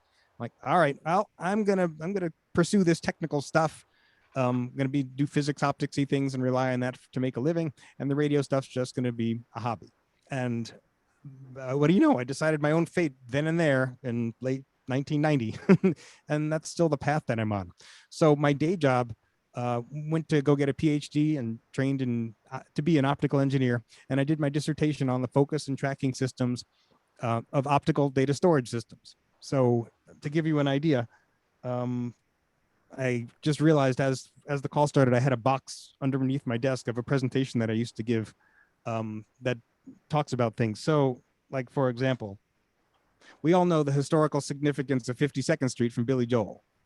All right. So the first commercially produced CD. Is this? Yeah, DIDP 50001. So that's satisfying. And we may be aware of the historical significance of The Visitors from ABBA, which was the first CD produced internationally, which is sort of the equivalent of 52nd Street here in the US. And among the other things, this is a magneto-optical data storage disk. It's a little bit bigger than a CD. You can see that it's kind of bigger. These didn't really catch on, but these were my first product. I went to go work for 3M after I got while I was getting my master's in 1991. And we sold blank data storage disks, some of them packaged glued back to back, sold as this big beast could store 512 meg, which is cute. We had little floppy sized versions that could store 128 meg, and that's these things. And so these were data storage things. They're like zip drives were back then, bigger than floppies. Nobody bought them. But the technology in there evolved into what became CDR. And we know CDRs turned out to be great. And after I finished my PhD, I went to go work for Eastman Kodak making blank CDR discs, and pretty much rode the optical data storage technology into the ground until the whole thing just kind of imploded. After CDs, there were DVDRs, and then Blu-ray. By that time, the money was drying up, and we all got out of that. And then I went to go work for in telecom for a while, and got out of the whole thing in 2002, 2003, when our whole company got laid off pretty much. And so after that, I got into the patent side of things, and I'm now a patent agent. I write up other people's inventions as patent applications. So it's a really good writing job, and I deal with patents. It's nice because I have a short attention span, and you get to write something up and mail it off, and then you don't see it again for another 3 months, and perfect. I don't have to stay with a product for years and years. So it's what drew me to a lot of working with these things is my love of CDs and actual CDs. And I think being around the college radio experience at the time that CDs were introduced really kind of sealed the deal for me. Like, I want to work on these things somehow. I don't know how I'm going to do that. And I kind of muddled my way through it until I actually got myself into industry. And now I know more than a lot of people about how focus and tracking systems inside CDs and CD players and CDR drives work, which does me no good in the real world. But what it did teach me is that technology doesn't last forever. Whatever you do today, it's the greatest thing in the whole world. It's going to be obsolete in 20 years. That's a really important lesson. And that's one I sort of carry with me as I do my day-to-day job in the patent world.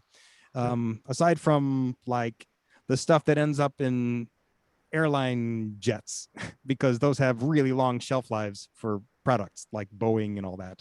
Everything else that you work on is going to be obsolete in 25 or 30 years. Now, if we work that backwards into, well, I told you about, that's my day job. So I got into college radio and DJing live and a lot of the same things that a lot of you have already described. In 92, I was talking with some friends of mine, and they said, you know, you play a lot of older music on the air. And by older music, I mean stuff that was big in 83 on the air in 92, which sounds like, what's the big deal? But if you remember what the radio dial sounded like in 1992, there was no retro. There was no old. It was either really oldies, old oldies, like 50s and 60s, what we usually think of as oldies, but nothing playing fairly recent pop. Recent meaning 10 years old. So I was championing Come On Eileen and Tainted Love when the Soup Dragons were popular. Jesus Jones, EMF, like that kind of dissonance. Like that stuff that's not that old, much better than what's out right now. And that drove me towards starting a radio show called Crap from the Past, which still airs to this day. That was 29 years ago. I'm hosting the same specialty show coming up on 29 years. And the goal is to just do this until it's not fun anymore. To give you a sense of context, Casey Kasem only hosted American Top 40 for 33 years. So I'm in striking distance. And so it's Barry Scott does his thing out of Boston playing the forgotten 45s, lost 45s. Lost 45s. Yeah. And he does a great job, but my focus is basically approaching pop based on, well, it's sort of like, look what I found, and the joy of spreading something that's unknown to lots of people, or rekindling things, or setting a sense of context. And I realized all that dates back to listening to the radio. I love radio more than I love the actual 45s I was buying, because radio gives it a sense of context. It plays you the hits and then gives you a reason why you should care about the hits. And that's what Casey Kasem did on American Top 40. And so I wrote a whole book about this. I kind of internally, I reverse engineered American Top 40 to structure Crap from the Past just like it. I do 2-song sets. There's an ID between the 2 songs. I tell stories about the song that's coming up. If I need to do a longer talk break, there's lots of stuff going on in production wise in American Top 40 that I stole and then wrote about and shared, that they're good techniques that work on the radio anywhere in any sense of context. And so to tie it all back to what we do here on the board, everything I do somehow relates to, can I use it on the air, intentional or not? I wanted compilation CDs because much easier to work with, much lighter and better to work with on the air. And so in the late 80s, I used to go into school in Rochester, New York. I used to drive around in Toronto and go to all the great stores that are on Yonge Street that aren't there anymore. I used to just load up with as many compilations as I could smuggle into my car on Polytel Records and Quality Records and some other labels that didn't exist in the US at the time. You just couldn't get those things here. And so there's nothing spectacular about the compilations, but it fills the hole that KTEL had not kept up with. It's just, give me some hits, give me them quick. I need my Paula Abdul and my Milli Vanilli and my Tone Loc, and I want them all on one disc because I'm a college kid and I don't have a whole lot of money to spend. As time went on and I went off to grad school in Tucson, I realized I could get on the mail, basically be considered a jukebox operator and get jukebox CDs. So I signed up for Spotlight on Hits and Hot Hits, which gave me all the hits in one place, which was good. I discovered Top Hits USA in '96, and I still get Top Hits USA to this day. I have 26 years worth of weekly CDs all in the back there. It gives me the hits. Sound quality is good enough, but my interest in musically, I gravitate towards late 70s, early 80s, mid 80s, and I kind of lose interest in the later years, meaning every mid 90s onwards. I keep up with things, but I keep up with them in the sense of I don't feel the compulsion to own the hits that I did back when I was in the 80s. And so now a lot of what I do is comparisons, like, okay, let's see what's the difference between recording A and recording B, mastering A, mastering B, in the context of what can I best use on the air to do something interesting. Like if I play a 45 version that's hard to find, Two Tickets to Paradise by Eddie Money, where we re-recorded the vocals from scratch. I mentioned that on the air, and that's a selling point that my radio nerd, music nerd audience appreciates. If I need to go longer, I'm playing the album version because I really like this one, and it goes on for 7 minutes. Enjoy. And it's all in the context of what best suits me on the air. And so I'm not really wed to the 45s that I had as a kid. I'm saving them for my son, who's going to turn 5 in May. So he has his first little Newmark record player, much like I did when I was a kid. And I've introduced him to, I'm priming the pumps, basically. So, and I'm keeping the stash of vinyl for him. That's for him. The CDs I've been slowly selling off as I realize that, hey, I'm not very attached to these. Once I start making money from these, I'm recouping the investment that I've been dumping into it the last 30 years. And that sort of puts me where I am now. I'm good at organizing things, the attention to detail, labeling. I realized like I have a pretty good knack at that, and people seem to appreciate it. And so Top Hits USA put out a weekly disc. It's everything that went to radio, hot AC, pop, country, 18 songs basically per week. And they summed it up with 6 recurrent discs per year. In 2006, I realized I want to extend those backwards to the 80s. Because it would make things simpler. Like if I know a song was a hit sometime in '83, I want to be able to access it chronologically. I was using crates of CDRs at the time. And that evolved into dumping everything onto the hard drive, which is now what we have in these gigantic folders of everything that hit the Hot 100 all at once. So I was inspired by the Usenet groups, but I realized I could do this better, and I can label where the sources came from and give credit and all that, and just sort of upgrade the Usenet groups. And that's kind of still my main focus of kicking around the files here and trying to integrate everybody's contributions, because like Mark and Aaron have sent some wonderful self-mastered stuff, pulled things from vinyl that I could never do myself.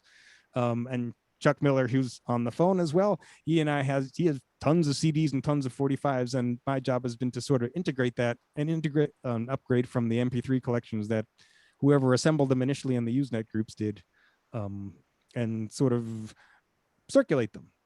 Everybody should be using good sounding stuff. Let's share this stuff. And part of the fun that I have on the air is sharing, look what I found, music. And I do that here on the group as well. Yeah, that's pretty much it. I'll be happy to take questions at this point. I just want to say that I think it's kind of ironic that Ron started Crap from the Past in 92 and I started at Record Research in 92. So Yeah, we it's have quite a that in year. common. Besides our hairstyle. Yeah, we have the Isaac Hayes going. It's timeless. Well, since Chuck got a shout out there, let's go to Chuck. All righty. My name is Chuck Miller. I'm 52 and I'm a collector. Well, thing is, I started out with what probably common, getting baseball cards. You can organize, you can do all sorts of fun stuff with that. But as soon as I discovered American Top 40 in 1982, a little later, I was 14 years old. I just went full bore with that. And I do remember my first batch of singles. I didn't just buy one. So things like Jack and Diane, Abracadabra, You Can Do Magic from America, Take It Away, Paul McCartney.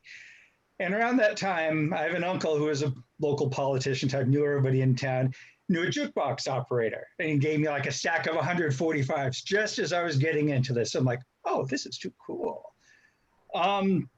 Turns out I ended up buying from this jukebox guy all the stuff off of the jukeboxes for years. I eventually ended up working for him and ended up becoming sort of his buyer. He had a jukebox route through New Hampshire, Western Massachusetts, which is where I'm from, and Connecticut. But that's also getting ahead of the story. I also, through AT40 and whatnot, got interested in radio. Eventually majoring in mass communications at University of Massachusetts. Got a gig in Greenfield, Mass, which is a small town just near the Vermont border. Did that for a couple of years. It was an interesting station. It was like AC during the day, country at night. So it's sort of a split format, which it's a little different. I mean, I didn't know anything about country. I just got thrown into it and said, here's a ton of stuff, just go at it. So I sort of learned the format in that sense. From there, I ended up deciding, okay, small market, I want to go bigger. I went back to school, went and got a master's degree at Emerson College, which is in Boston. And from there, found myself working for CBS Boston.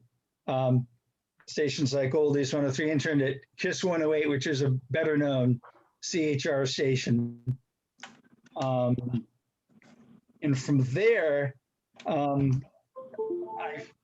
found myself, after being sort of like a morning show producer / punching bag, kind of got a little sick of that latter part of it.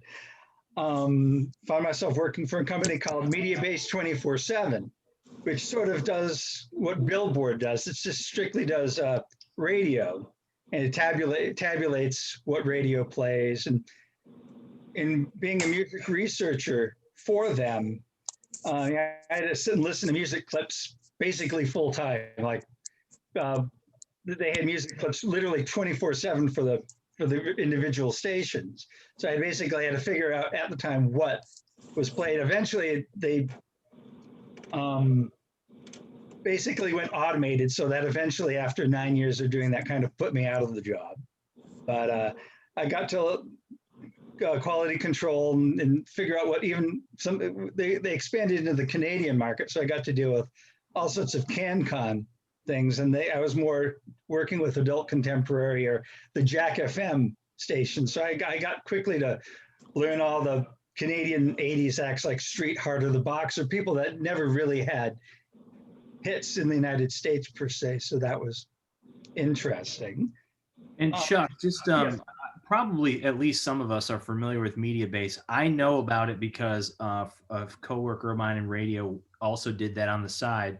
Right. But when you say music clips, it literally would skim. So Yes. it would take like 5 seconds, or I don't know how long It was it was an 8-second clip. Yep. When I started, it was 8-second clips every 2 minutes, and you'd have to figure out the song in the 8 seconds.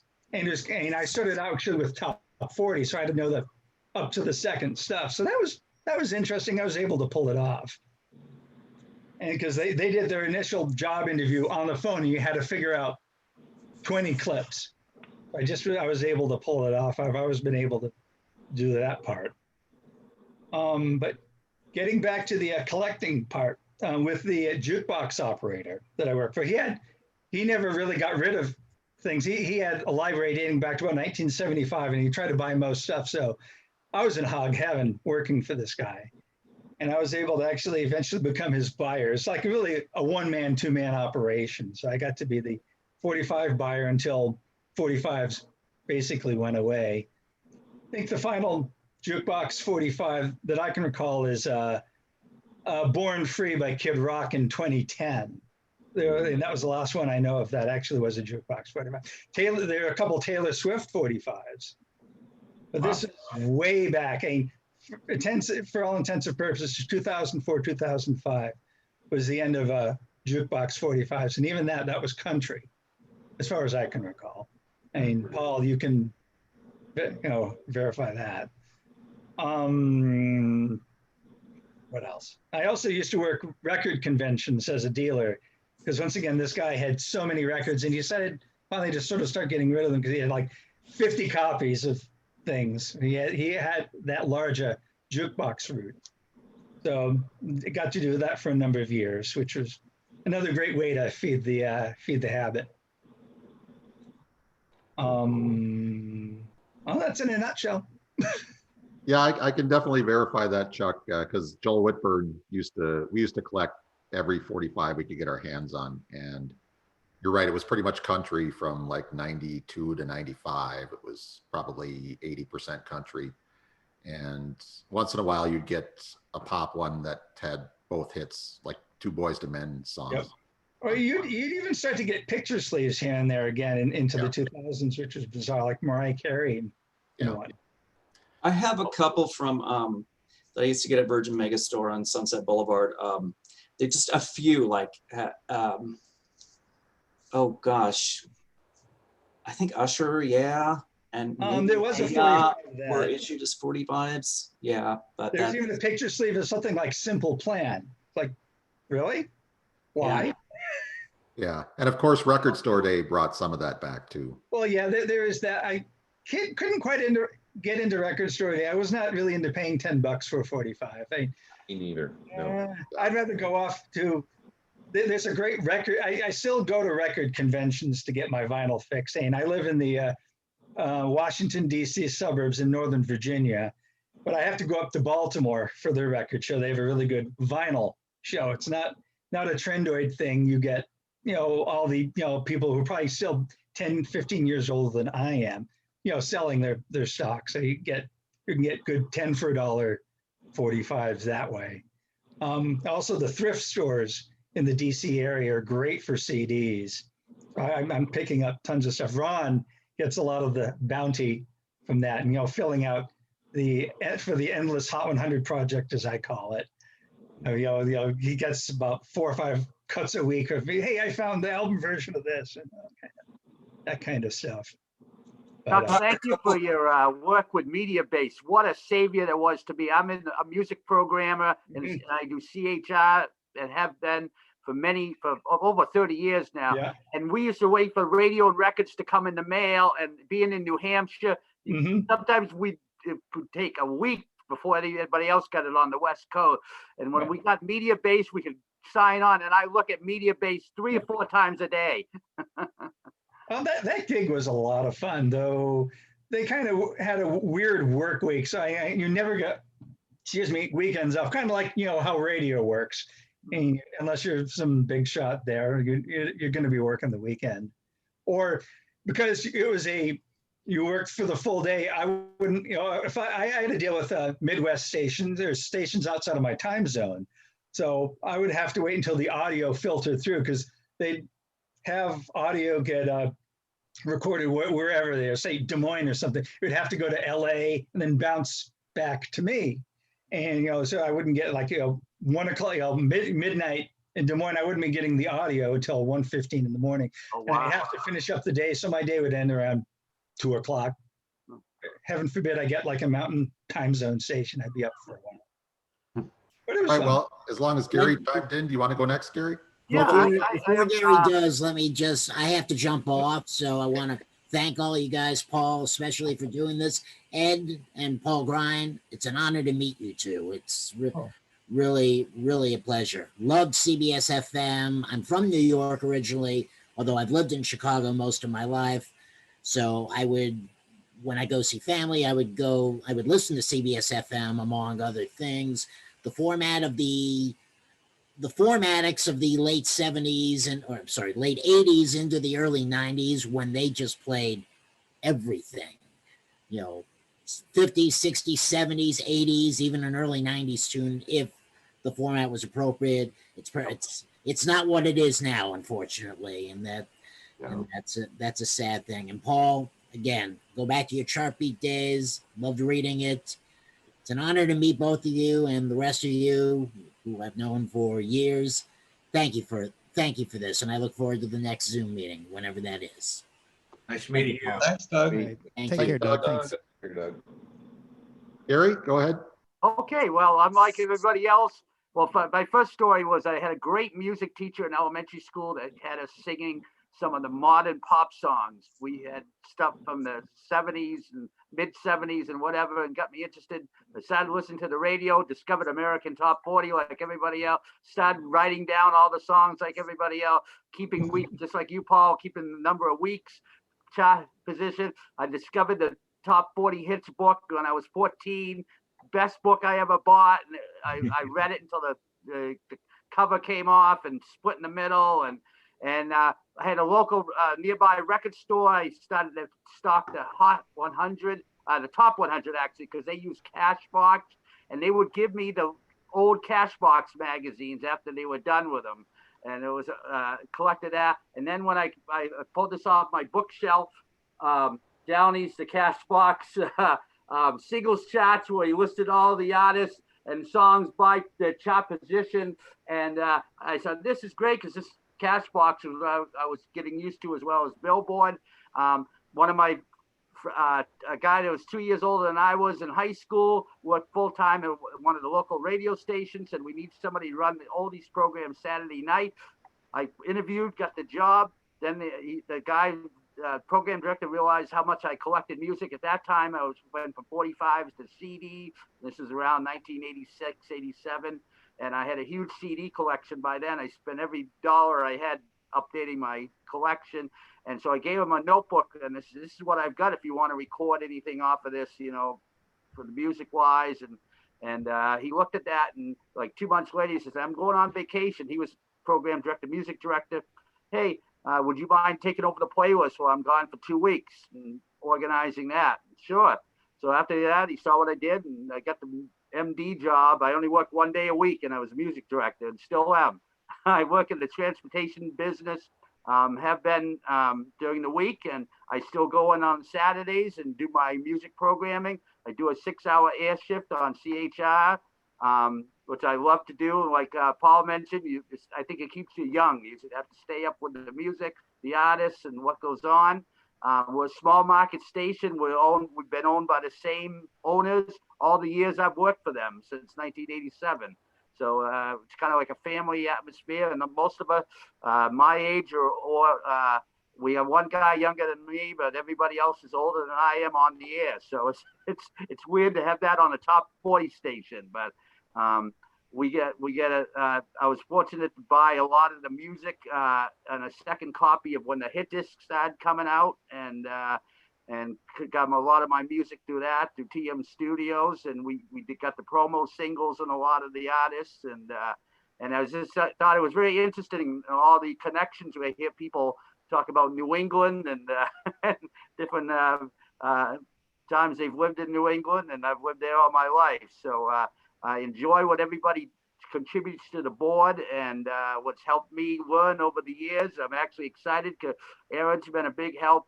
I'm going to my computer guys coming this week and building a new computer system, and I'm going to get the Synology system to keep all my digital music on, and that's coming this week, a matter of fact. So this is great.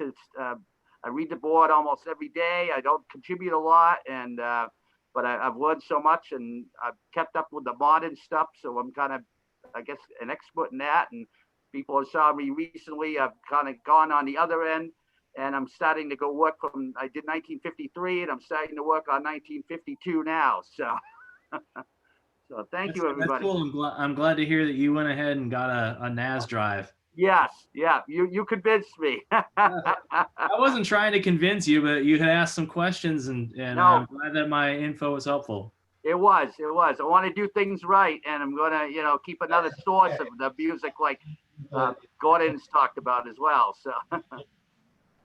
And you mentioned New England. One thing I want to mention, two things actually that Chuck said that surprised me. I didn't know we went to the same college. I went to UMass as well. And after there, I moved down. What? What years? Definitely earlier than your years. I was 86. And I assume you mean UMass Amherst, not Yes. one or the other, right? Yeah. I'm But from from there, I Amherst. moved down to Northern Virginia. So when you said you're in Northern Virginia, I'm like, geez, it's two things. I'm just There we go. surprised.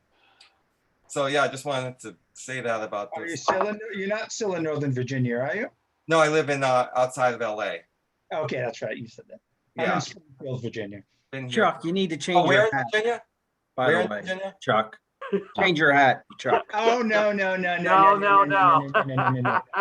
Okay, well, Okay. we still haven't heard from Mike yet, so go ahead, Mike. Oh, geez. Okay. All right. Mike Civarella, I rarely post to the board, but I check it every day, and I'm grateful for all the things I've learned from all the rest of you. I have a lot in common with all of you, I can tell. First of all, I'm 56 years old.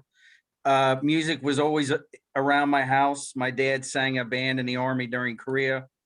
However, he drew the line in 1955. He's Sinatra, Nat King Cole, Glenn Miller. He hated rock and roll, blah, blah, blah. I started out with baseball and football cards. I have complete sets from like 71 to 76. And during Little League, I was, my dad taught at a college in town here, Shippensburg, PA, where I went undergrad. And I was bat boy for an adult baseball team, and they were just amazed at my ability to memorize statistics on all the baseball players back then, Hank Aaron and, the pitchers, Jim Palmer, all that stuff. And I got a clock radio in 75. And at night, I could pull in WLS Chicago, WBT Charlotte, WKBW Buffalo.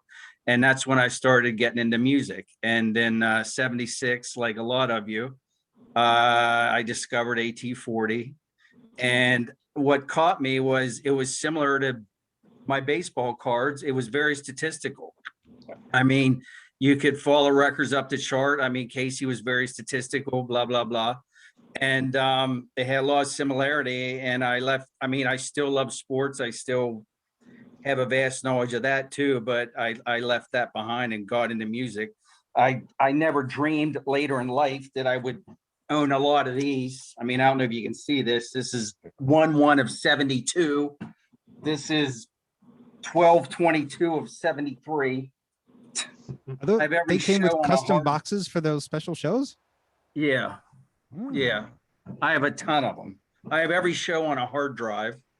A lot of the other things you guys have mentioned. Well, in 82, I discovered the Whitburn paperback. Then the #1 books came out. Paul, I think you did that one, right? That was Fred Bronson, I think. Fred Bronson, right. So I got several of those. 1990, I bought my first Whitburn book. I think I've bought every one since. I even went back and bought every paperback yearbook that was out that I had missed. Pretty much buy all the Eric compilations. I bought all the Rhino Have a Nice Day. I bought the Soul volumes. I bought the Radio Days. I bought the Sundays, the Sunshine Days, all those great compilations. I bought tons of Eric compilations. I started out with vinyl, of course, growing up. In 1990, I worked in a record store during college. I wanted to go into radio and chickened out. I didn't think I had a voice for it. So I majored in quantitative business analysis. Then in 89, I got an MBA in finance from Penn State. I just actually got another master's degree in food marketing 2 years ago from St. Joseph's in Philadelphia. I worked for a grocery store, Stop and Shop up north, Giant in the middle, Food Line down south, Hannaford up north. I worked for a grocery store chain going up and down the coast. I'm a number cruncher BI guy. So I always wanted to go into music, never did. But anyway, started collecting records when I was a kid. First 45 was Convoy. First album was Wings Over America, triple album. In college, I worked in a Camelot Music, built up a ton of record collection that way. Swore I'd never go into CDs. I probably have 10,000 of them, I hate to say. Vinyl's now back. So another thing I do, my favorite band's the Rolling Stones. Mark Matthews would know this. I must have bought Exile on Main Street 10 times. I'm one of those suckers that every time they do something, you know, I buy the latest version. So anyway, in 90, like the Wall Chain was getting rid of all their vinyl. I went back and bought brand new copies of all the Stones albums, all the Beatles albums, Zeppelin, Pink Floyd, The Who, blah, blah, blah. Plus I was buying all the pop stuff at the time, you know. I have every number one going back to the 30s, like many of you do. I have vinyl box. I bought the Beatles stereo mono box sets. I have the Dylan mono box set. I have digital stuff now. I keep up with the number ones, but I hate the language, so I download the clean lossless version just to keep my train going or whatever. So is it stored? A lot of it's stored. Am I organized? No, I wish I was. I'm currently at my mom's house. She came down with dementia, so I'm cleaning out this house, and a lot of my stuff's still here. I do have a lot of my collection in storage. It continues to grow. I have a bunch of stuff I want to send to Mark to ask for. Am I allowed showing Mark your stuff? Is that this public, right? Like Mark, there's something Mark did for me. I was sick and tired of waiting for mono versions of number one singles to come out that never came out. So I asked Mark to do it for me, and they sound great. So that's what he did from back in the 60s and such. And so that, I mean, that's just how I got into it. And writing down all the songs way back when, like many of you, Casey Kasem. I used to read Paul's column religiously. It's neat that he's on this call. Buying all those books. I mean, record research. I wouldn't want to know, and my wife wouldn't want to know how much money Paul's boss has gotten from me over the years. Yes. Bill Buster's gotten a lot of money from me over the years. Rhino Records got a lot of money from over the years. And I have more box sets than I can tell. Well, the Rolling Stones got more money from me than anybody, but I have more box sets than one would need. Some of my favorites are the Big Scream and Shout. I love R&B. The Three Stacks box sets from back in the early 90s, the volumes 1, 2, and 3. They were 12-inch box sets, you know. I have all the James Brown singles boxes. I have like probably 40 artists that I put on a pedestal, and I pretty much have most of their stuff. I mean, anybody from the Stones, Beatles, U2, Aretha Franklin, James Brown, Elvis, on and on. Frank Sinatra, Nat King Cole, on and on and on. Pink Floyd, all over the place. Here's a Shadow Stevens top 40 thing. So Wow. I never dreamed I would have every show on a hard drive, but the internet allowed me to meet people. And, you know, I found AT40 in 1977, and now I have every show. Some of you probably have every show too. And they're all cleaned up too. So, which is nice. It's not like they're crap. Now these record sets, you know, they have the pops and stuff, but the CD, the digital versions are cleaned up and stuff. So, oh, by the way, I live in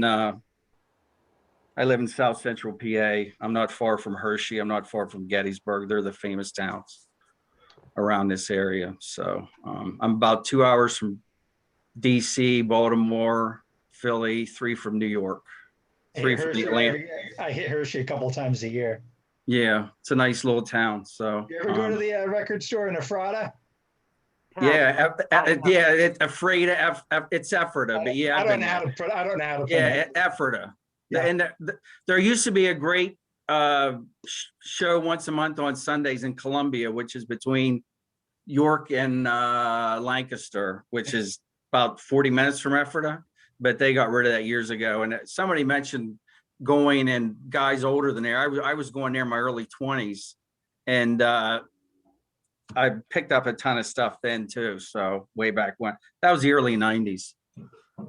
I was always told time flies as you get older, and it really does. Because when I look back when I go back through some of my stuff and see how long ago I bought it, it seems like I bought it not that long ago. And I'm like, oh my gosh, 30 years ago, I can't believe it. And, you know, and every day we hear famous people dying now. I mean, I guess that's part of getting older, but not to be a downer, but I mean, what I was told was true. And again, I wanted to go into radio, but I didn't think I had a voice for it. And I chickened out, and I thought, well, I won't be able to make a career of it. But I grew up where I live. There's a lot of horse and buggies. There's a lot of Amish.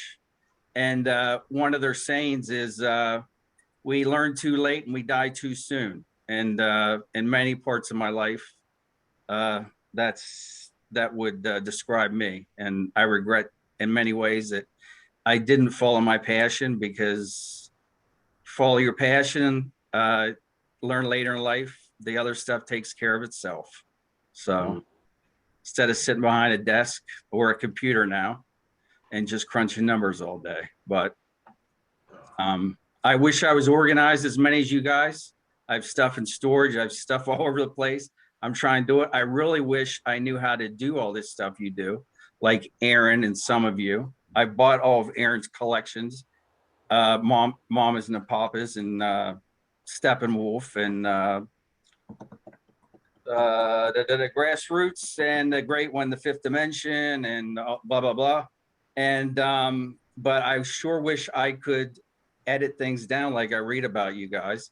And like when I read Ron's stuff, Ron says he has a short attention span. I sure can't tell when I read his posts about, you know, where to find a version of a single on a CD, you know, that's like this long. So yeah, it takes 2 hours to write those up, but after that, I'm done with it. I never want to hear that song again as long as I live. So, but anyway, I wish I knew how to do all that stuff. If any of you could like teach me that, or I mean, I have a really nice turntable and some equipment, but I don't know how to do it. When you guys talk about A-Bean and all this stuff, I'm lost. I have a CD burner software thing on my computer, but I'm just not. I want to get all these.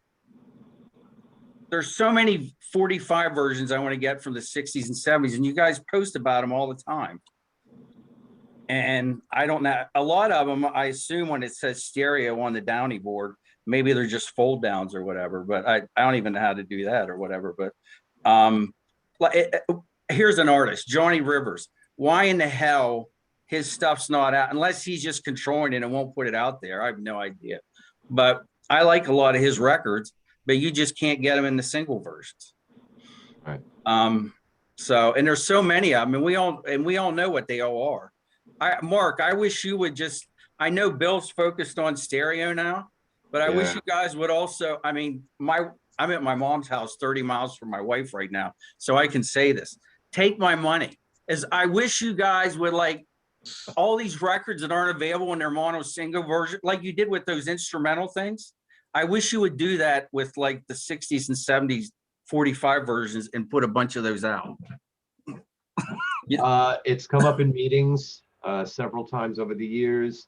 It came up in a meeting again when Aaron started doing the Dunhill collections. And we've had a few customers like yourself who've made the request, but unfortunately, it's not profitable, I know. Bill, well, not only that, Bill amassed a clientele over all the decades of stereo fans. So he's always gotten, and he himself is a major stereo fan, obviously. So it never made it past discussion point. He was mildly interested when like I said, when Aaron's CDs were doing well. But Mark, I mean, even on the side, like, weren't your instrumental series that I bought from you, weren't they on the side more or less?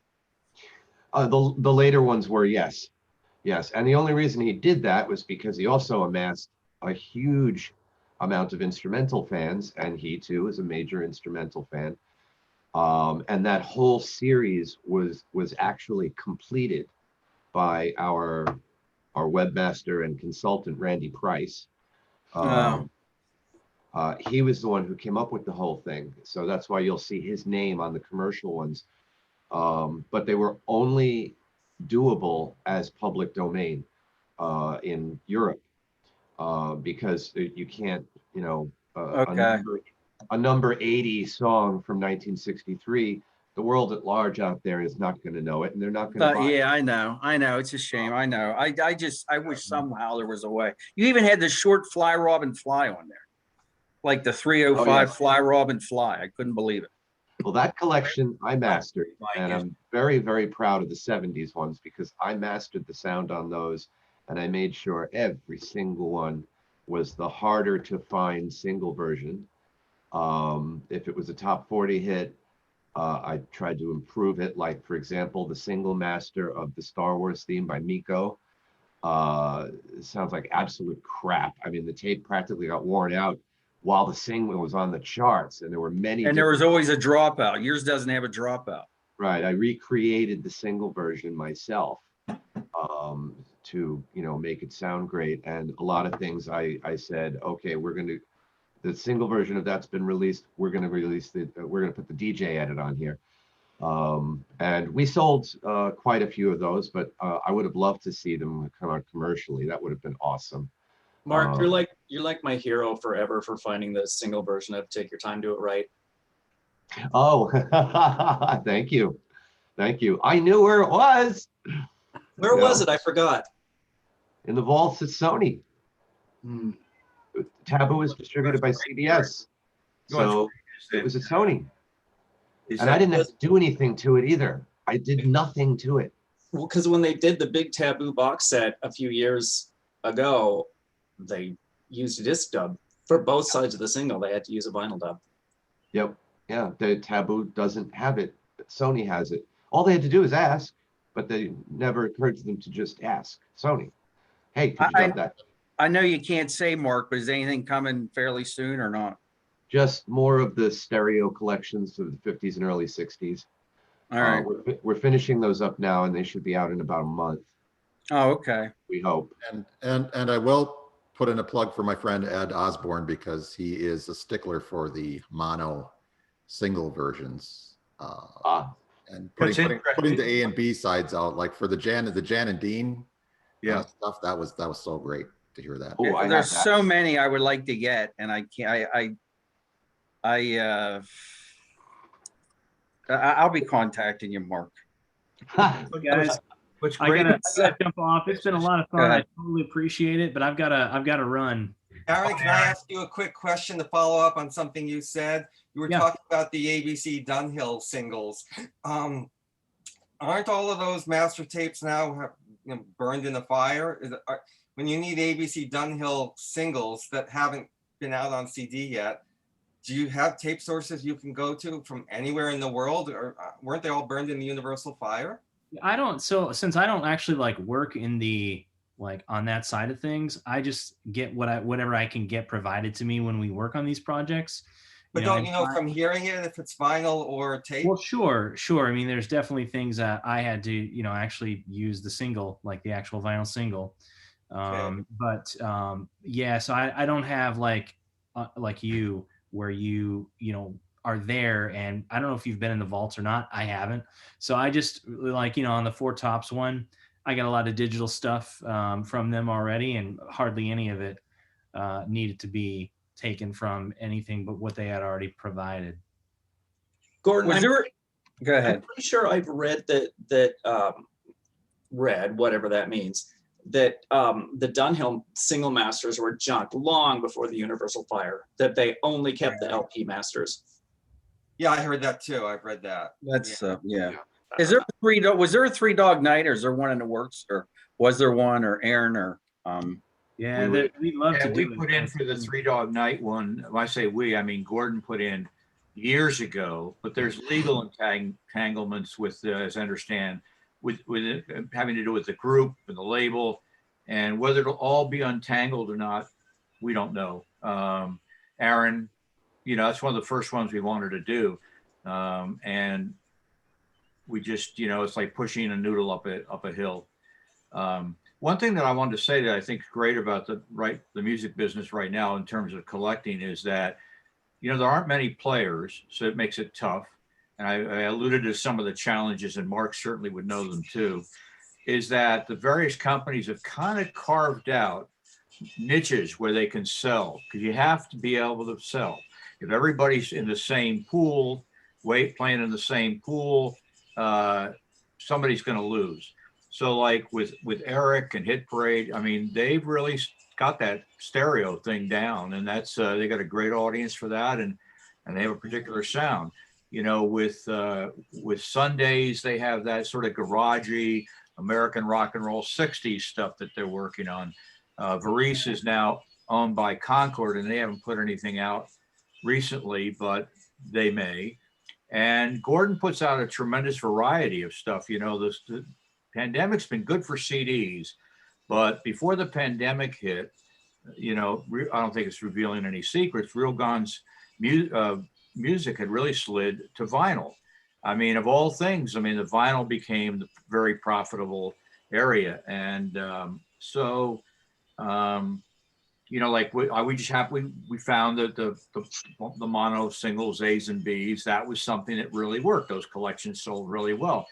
As time goes on, the collections sell less well. And I read the board all the time, read all the boards.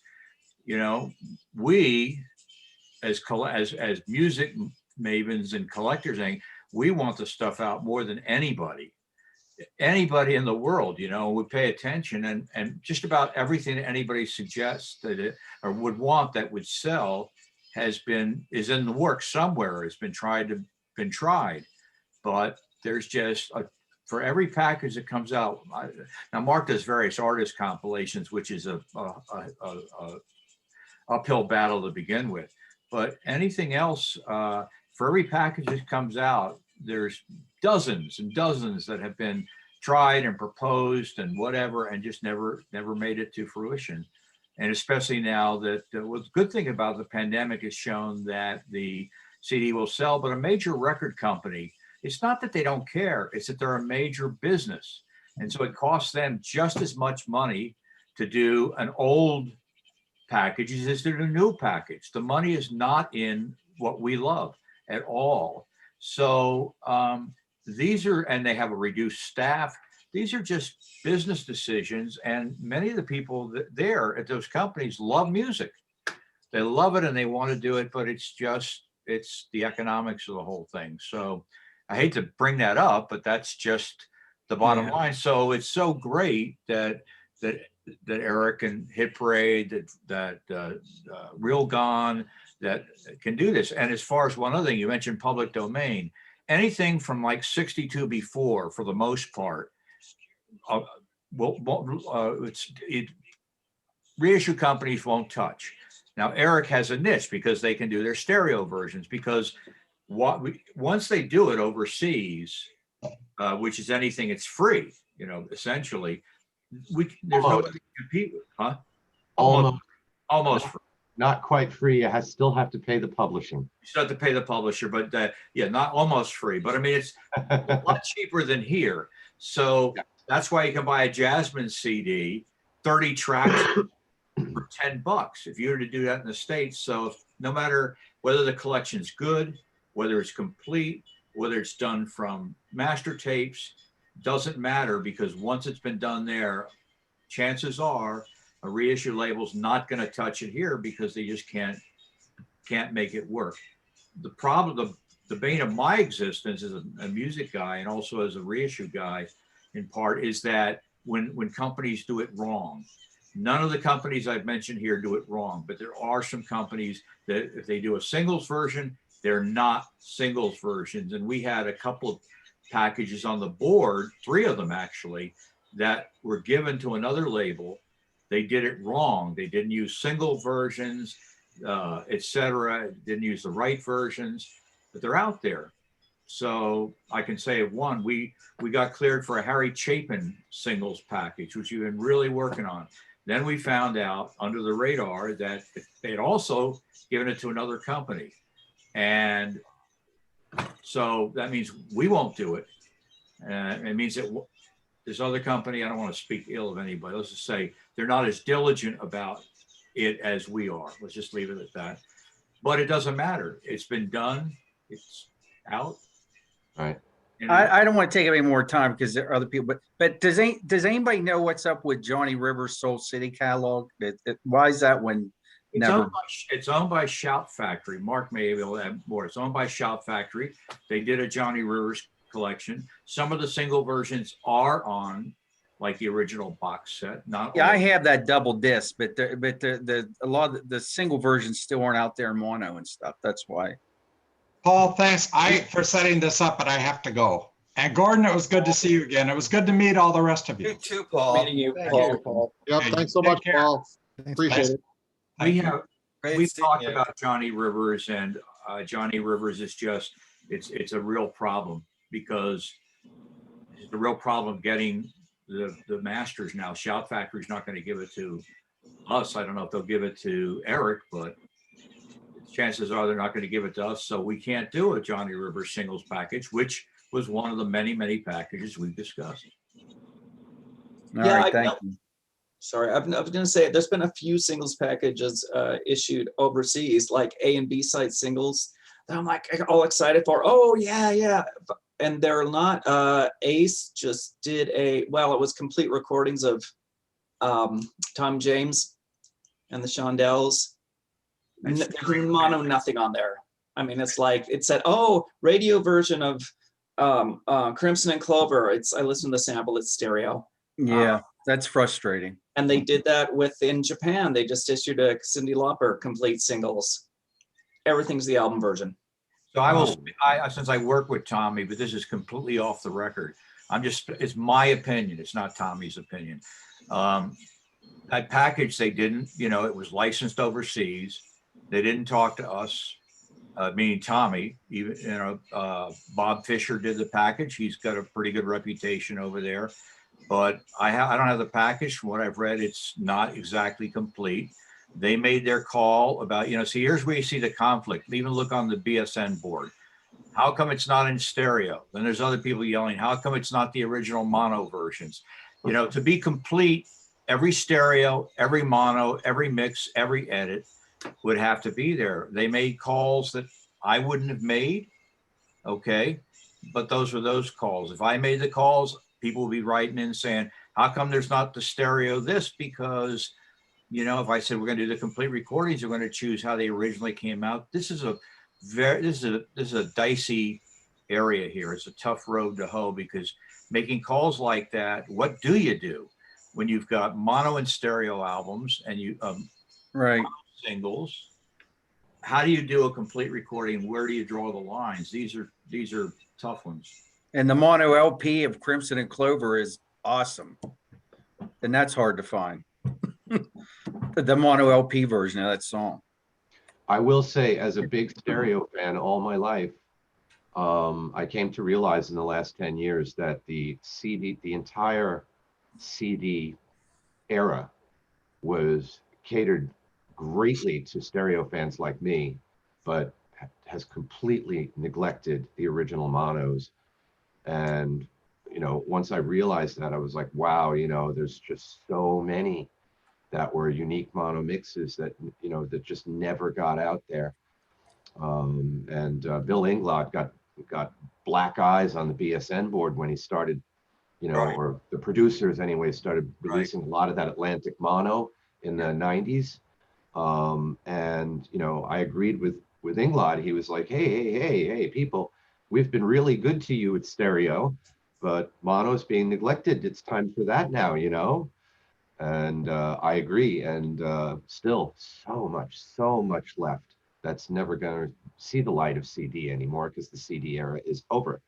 You know, we can only keep doing it because there's only two of us running the entire company. So, yeah. You know, the thing is about we call them stereo fanatics, and that's not, I don't use it disparagingly, but they had a very, very, very strong voice when Rhino was doing their stuff.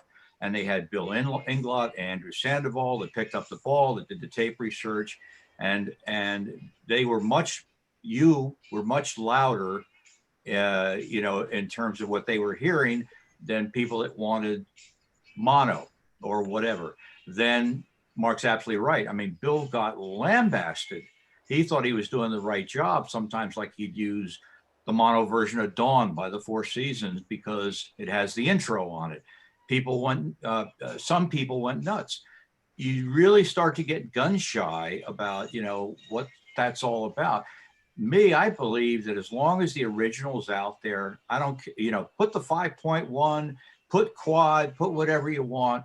I just would like to have an original version. So if the stereo version has been out a gazillion times and the format that you're putting out is not a stereo centric album, if you put a mono out, for instance, or a quad or something else, you've got a market.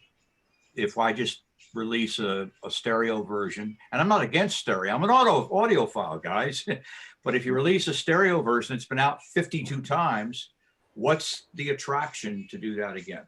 Exactly. Right, Mark? I agree. That's why they've got the niche they've got. I can say proudly that I twisted Bill's arm on several of the last Eric CDs with late 60s on them, and some early 70s. And I managed to convince him to put some mono single mixes on there that had never been out. I noticed that, and I got them. Thank you very much. Yep. You're welcome. All right, guys. Well, I could go all night with this stuff, but we do want to wrap it up pretty soon. No, we've got somebody that I haven't heard from yet. Yeah, I want to hear Steve. Steve has been patient. Paul, sorry. One more thing. Yep. The biggest prize in my collection, speaking of mono, is I have all the Motown mono singles boxes. I'll leave it at that. Yeah, those are great. All 13 of them. Go ahead. I'm done. Is Hiker spoken? I mean, I see him on the board all the time. Go ahead, Steve. Steve, okay. Hi. Oh, you mean me? Yeah. Okay. You've been very patient, Steve. What's that? You've been very patient. Yeah. That's not what my wife says, but anyway, I think I'm the geezer of the group here. I'm 70. I am more or less retired. I still do a little broadcast engineering on the side, but for the most part, I'm just enjoying being an old guy. I got into this, I would say I was maybe 7 or 8 years old. The local radio station in my hometown had some sort of an open house. I don't know how I heard of it or what. My father took me down to it. I don't remember bugging him or anything, but he brought me down to it. Couldn't really see anything. There were a zillion people. He held me up so I could look into the window where the DJ was and had no idea what he was doing, but it's like, this is just cool beyond words. And so, of course, I'd be with my 5 records that I had at the time, would just be sitting there playing DJ and flip it over and play the other side and call it their next hit. And just sort of not really followed music a lot. The local station was pretty middle of the road, so they weren't really playing anything that even a sub-teen was that interested in. But at some point in my early teens, my aunt, and I don't know where she got them from, but somebody she knew that worked at a radio station gave her a bunch of promo copies. I mean, it was all junk, but it's like, this is just cool beyond words. All these white label copies of these records, and I'd play them. I built myself a little radio station when I was in junior high. Made it for a science fair project and broadcasted to the neighborhood course, the neighborhood wasn't very many people. I think there were 3 houses within a half a mile of us, but it was still, a couple of my friends lived nearby, and I'd call them up, hey, I'm going to go on the air. You want to listen? And so that was kind of my audience there.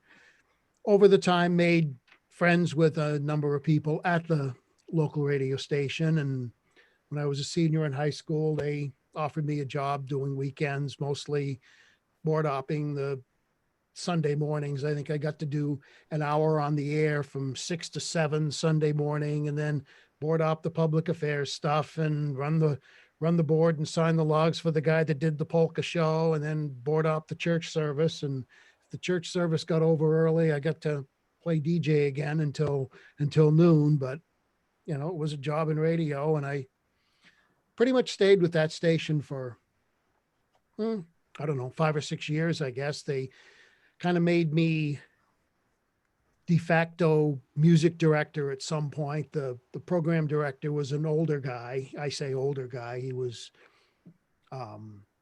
probably in his mid 40s, but to somebody who was just out of high school, that was an older guy. And corporate had been kind of pressuring him to make the station a little more contemporary, and he didn't know the music and he didn't like the music. And I'd been kind of just pestering him about stuff by this point, he and I had swapped shifts, and I did Sunday afternoons and he did Sunday mornings so he could do paperwork and stuff. And so he'd kind of give me a little bit of, I guess, freedom to play the role of music director. And it kind of turned into full music director, even though I was just still a part-time. Was like what Ron said, it was just, most of my career was doing it as a hobby that I got paid for. You know, later on, I moved to a bigger market and much better station, still doing weekends, and really did that until the tech market in New England. I'm another New Hampshire native. I lived here almost all my life, still live here now for that matter. And hopefully I'll still be living here for a while longer. Anyway, eventually when the bottom dropped out of the tech industry in Southern New Hampshire, I ended up, as it just happened, I'd lost the job at the tech job, and was mentioning something about to my program director that, okay, I'm available for more shifts if you need it. And turns out the night before, the 7 to midnight guy had quit. So they offered me full-time 7 to midnight, and I stayed with them for quite a while, was assistant program director and music director and production director, and eventually chief engineer, not necessarily all at the same time, but there was a bunch of overlap on that. Got into engineering when I was in my very late 40s, early 50s, and decided that I'm getting a little old to be a top 40 jock. So the stations had just gotten sold, and the former engineer was one of the owners. And so he took his million and ran, and there I was doing that. I'm still doing it kind of part-time now. Of course, working in radio and being music director, I had certainly access to lots of promo copies and stuff, and all the duplicates and stiffs that never made it but were still good songs. So ended up with a whole ton of whatever that was. Kind of ended up with a lot of records with that, more by default. But you know, I was music geek, go to the record shows, and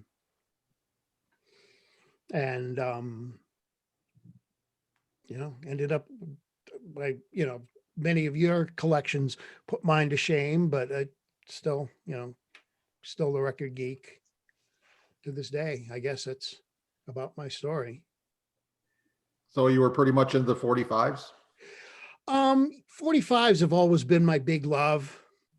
I mean, obviously I got albums and CDs and stuff too. And these days now, most of it's all digital, but yeah, 45s have always been my love. Promo 45s. If I had to say I was a collector of any particular genre, I'd have to say promo 45s. Do you remember your first 45? Yeah, I'm not real proud to admit the first one that I bought either. It was Old Rivers by Walter Brennan. I don't know why. I just thought it was a cool song, just cool story song. I was about 11 years old at the time and Cool bought the record. record and still have it. Hey, the guy won 3 Oscars. Why not? Steve, I miss the call letters and location of the radio station. Where is it? Well, I've worked at several through the years. The first one that I ever worked at was the once mighty WTSV in my hometown of Claremont, New Hampshire. Uh-huh. And The one most of where I worked have been in New Hampshire or Vermont. Oh, okay, great. No real major markets or anything. I spent a number of years at WKBR in Manchester. That was the biggest market I ever worked in.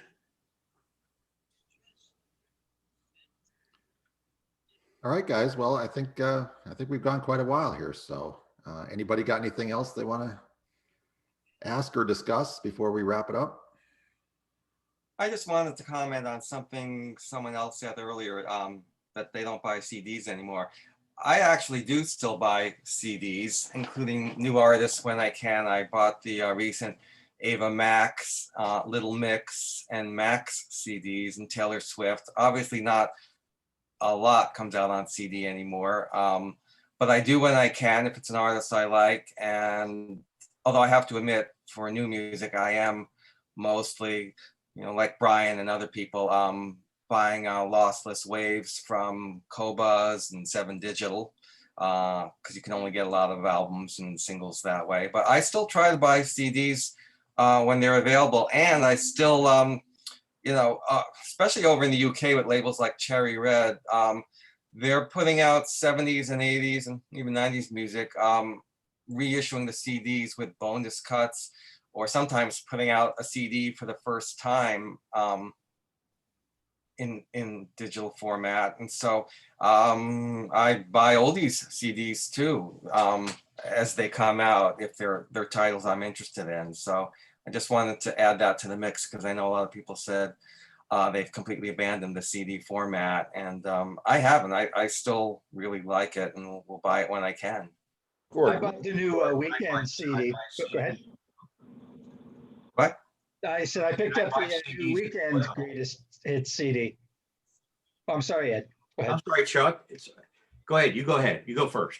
I was just saying, in terms of buying new product, I picked up the Weekend's greatest hits, which is unusual unto itself. Getting a greatest hits album, that just doesn't happen these days. Yeah, I still buy. The only digital I have are records that files that I couldn't get, versions and stuff that are just not available. But I still buy CDs, and since I still have a very eclectic taste. There's less. I'm buying less these days, getting older. But I bought the last Dixie Chicks album. I'm just about to buy the Avett Brothers album.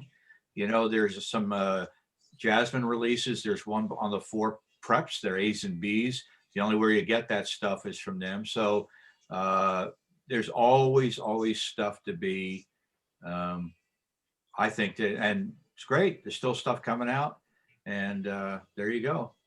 Just a question, guys. I guess Gordon was saying he's still buying CDs, and I never really migrated to CDs. The only time I ever bought CDs in the 90s myself was when, say, for example, if I couldn't get Tupac, California Love on a 12-inch vinyl single, well, then, okay, I would buy it on a CD5. I guess they called them back then, CD single, whatever. But at this point, with everything being digital primarily, are all releases, or let's say major commercial hit releases, still at least issued on some limited amount of CD or CD single? Or is that totally like it's sort of like how vinyl was in the early 90s?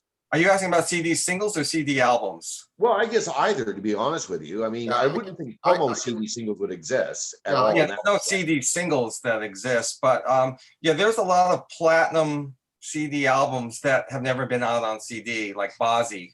His album went platinum. He had 2 really big hits off it. You cannot buy it on CD anywhere. And there's a lot like that too, where the albums are only available digitally now, even for artists that are having their first big albums now. You just can't, he's a younger artist, he's only like 21. So I guess for most of his buying base, they wouldn't be interested in buying a CD. They wouldn't own a CD player. I happen to like a couple of songs, 3 of the songs from the album. So I just bought those, you know, on as waves from Qobuz. So there are a lot of big albums that are just not at all available on CD. In fact, this Ava Max one, I mean, she's had 2 really big hits now, and overseas she's had a few other UK hits.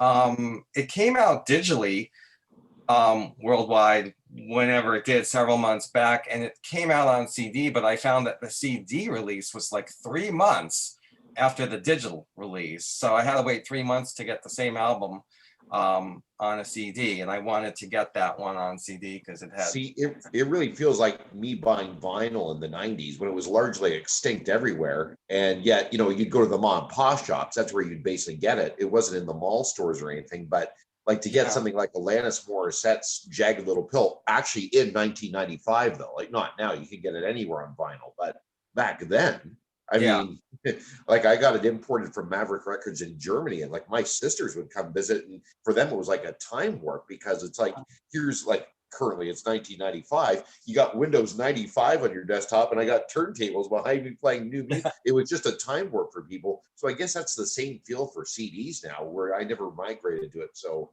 I'm kind of absent of that. Yeah, I will say this though, Target's about the only place that, you know, really sells CDs, and of course they don't have nearly as much as they used to, but for all the big artists, you know, like Weekend or whatever, where they do put out CDs, Target will have them. They'll have at least the 2 that are right near me. They have quite a few CDs. You know, they have like the end rack for the new releases, and then they have at least a row, or maybe now it's a half a row of like vintage music on CDs. So Target may be like the last place. I don't think Best Buy does anymore. Walmart used to, but Walmart has a few, but you pretty much have to go to Amazon. Yeah, I was just going to say you have to go to Amazon. I just got I probably nobody likes them, but White Snake remastered. They have a red, white, and blue thing they just did of 80s stuff. I just got a White Snake CD from Amazon. Yeah. That's how I got the Max one. Amazon stopped listing, I noticed, titles, tracks. So, you know, I am not about to buy a CD collection where I can't see what's on it, and they seem to have dropped that. So they're frustrating because a lot of time I have to go to Discogs or somewhere else, or just Google it to find out what the heck's on the thing or whatever, because sometimes you can't tell, especially with an older disc. So Are you saying they dropped the titles for listings that they had the titles for, or they're just no longer adding them for new releases? I don't know. I've just in the last week or so, I keep running across collections, packages that I look up, and they don't have the track. I've been noticing that lately too, but I just figured they never had them. I'm wondering, after what you're saying, they're down. They're pushing their Prime and their streaming, and a lot of times they'll just put the links for the streaming there instead of the disc itself or whatever. But if you click around, there's a way to get to the disc, or it might say see other formats or whatever. Yeah. But they're trying to get you to subscribe to Prime and stuff. My wife bought Don Williams hit CD. Okay, mine's boxed up. So Don Williams, they had 4 hit CDs. I want to know what's on them. They've all been around for a while. Not one of them had a track listing for the CD.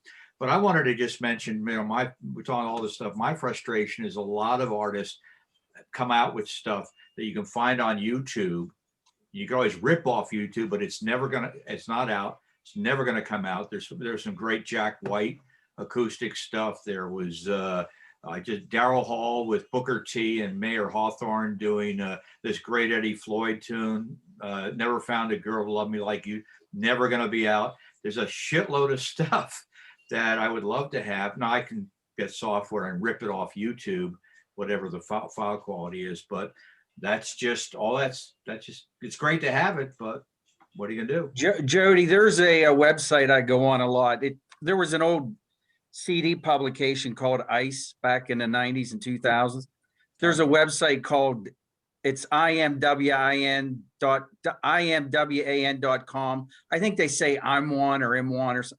There's a woman on there named Linda. It's mainly for, they have new releases, but it's mainly for older. There's a lot of stuff like there's a link called From the Vaults or Collectibles, and they have all the releases coming out, and you click on it and she takes you right to the Amazon links. So. And I will also just chime in with this little tidbit that there are still some CD singles out there, but you have to go to the artist's website. Yeah. A lot of times, like Taylor Swift, she'll post something out, but only her fans at the website know about it, and they're very limited quantities. I don't even try to get them for record research because by the time I go on there to get them, they're already gone. So Cardi B, her new single is available as a CD single. I saw on Discogs the other day too. I think the infamous 6ix9ine, it went from #1 to number 1,986 in 1 week, was that way or whatever it was, Trolls or whatever. Yep. Chuck, did you have something? No, I was going to say with Target, my experience has been a lot of my local one, they don't even make it onto the shelf. I've ordered it to go pick up, and I've picked it up that way, but I've never seen it hit the shelf even. So for my local Target, it doesn't even make the shelf. I've ordered it and gotten it, but it doesn't even make the shelf. I mean, with COVID times, I've ordered for CDs that, now, that's but understandable. yeah, but I've always been able to find them in my Target. I mean, they've had a lot there, relatively speaking, of course. Does your Target not sell any CDs at all, period? Is that what They do, but they even still have the Mariah Carey Christmas album out, so they're just not paying that. It's not a priority. And for those of us who live in LA, me and Mark, I think we're looking forward to Amoeba Music opening back up finally in a couple months here. Yeah, you have it made. I live in Hooterville, so it's a lot different. Yeah, I was in my local Target the other day, and they actually have more vinyl now than they have CDs, believe it or not. Same here. And see, the sad thing is, like, I'm from the Toronto, well, I'm not from here, but I'm living just north of Toronto. And the thing is, for Ontario, this used to be a real mecca for record shopping. Like, I mean, there was one gentleman that mentioned coming over from the US, or I think it was, I'm trying to remember who it was, but anyway, he came from up here to buy up and down Yonge Street. Yeah, and Sam the Record Man. all those downtown. Oh, that was right. There we are. Thanks. And up and down Yonge Street, that's all gone basically. And like, I think what has happened, HMV of Canada was bought by Sunrise, and they have those in malls again. So it's kind of a throwback to the 80s. But we had one store in Hamilton, Cheapies, and I'll tell you, the in-stock releases they had on vinyl, like, it was probably better than anything in Toronto. They just shut down prior to the COVID-19 pandemic. And good thing he did. It's almost like you'd think he was able to see it coming, because he shut down just a month before it happened. But he wasn't doing well either. And I just wonder, what is the room really for retail sales of music now? I just don't see where the future is. Yeah. How many of us nerds are there? Not enough. Not enough for sales. Yeah. Well, part of the problem is it's not bricks and mortar. Yeah. You know, our independent record stores here down in Jersey are down to the Princeton Record Exchange and Vintage Vinyl up in Menlo Park, and I don't even know if Positively Records across the river in Pensy is still in business, but it's bricks and mortar have a real hard time staying in business. I got to go, but I want to give a quick shout out to Pat, to the BSN board, to the Hoffman board, even though a lot of you guys probably don't like it. They're great. And also the Downey chat room, because on Tommy's show that he does, you know, our commitment is to try and play all the hit versions that we can, which means a lot of mono. There will be stereo because Sirius doesn't have a staff to do everything for us. And we're not getting paid really to do it. So you will have the stereo versions mixed in if they match the, you know, but where they don't, we really, really work hard. So I want to thank everybody who contributes. And Paul, of course, I call him up with questions, because it's, even though growing up in the era, it's tough tracking the stuff down at times, but thanks to everybody who contributes. I really appreciate it. Yeah, Ed, if you ever Nice meeting you all. Thanks. Yeah, nice. Yeah. Great. Bye-bye. Bye. Bye. So, one other thing of note, are we all leaving? One other thing of note I would say is vinyl's like helping being resurged also by millennials and Gen Z. But unfortunately, they're buying these beautiful pressed 180 gram LPs on these little Crosley turntables. Yeah. You know, which Lots of money too. I guess they don't know the difference or care, but that's helping bring vinyl back. It's helping kill CDs more too, but well, they heard that for flooring, ceramic tiles were good, so they figured for cartridges, ceramic. Oh no. Yeah. I Yeah. had one of those ones. Yeah. But So, millennials, I mean, they may buy the fancy pressings of the Pink Floyd record, but they're at the end of the day, they're going to play it off Spotify on their phones. Yeah. And, yeah. the convenience weighs out pretty much over Yeah. everything. And As soon as convenience jumps over the technology or whatever, each generation, that one's gone. That's done. That's how it works. Well, you would know that. You said your PhD in. Yeah, I mean, even on the air, we're a community radio, KFAI here in Minneapolis. We're a community radio station, and we let the hosts with specialty shows bring in their own music. I think that's pretty true coast to coast. You do a specialty show, you're going to supply the music somehow, and so we bring it in however we can. I personally used CDs, pressed CDs from 92 to 90, well, till around 2006.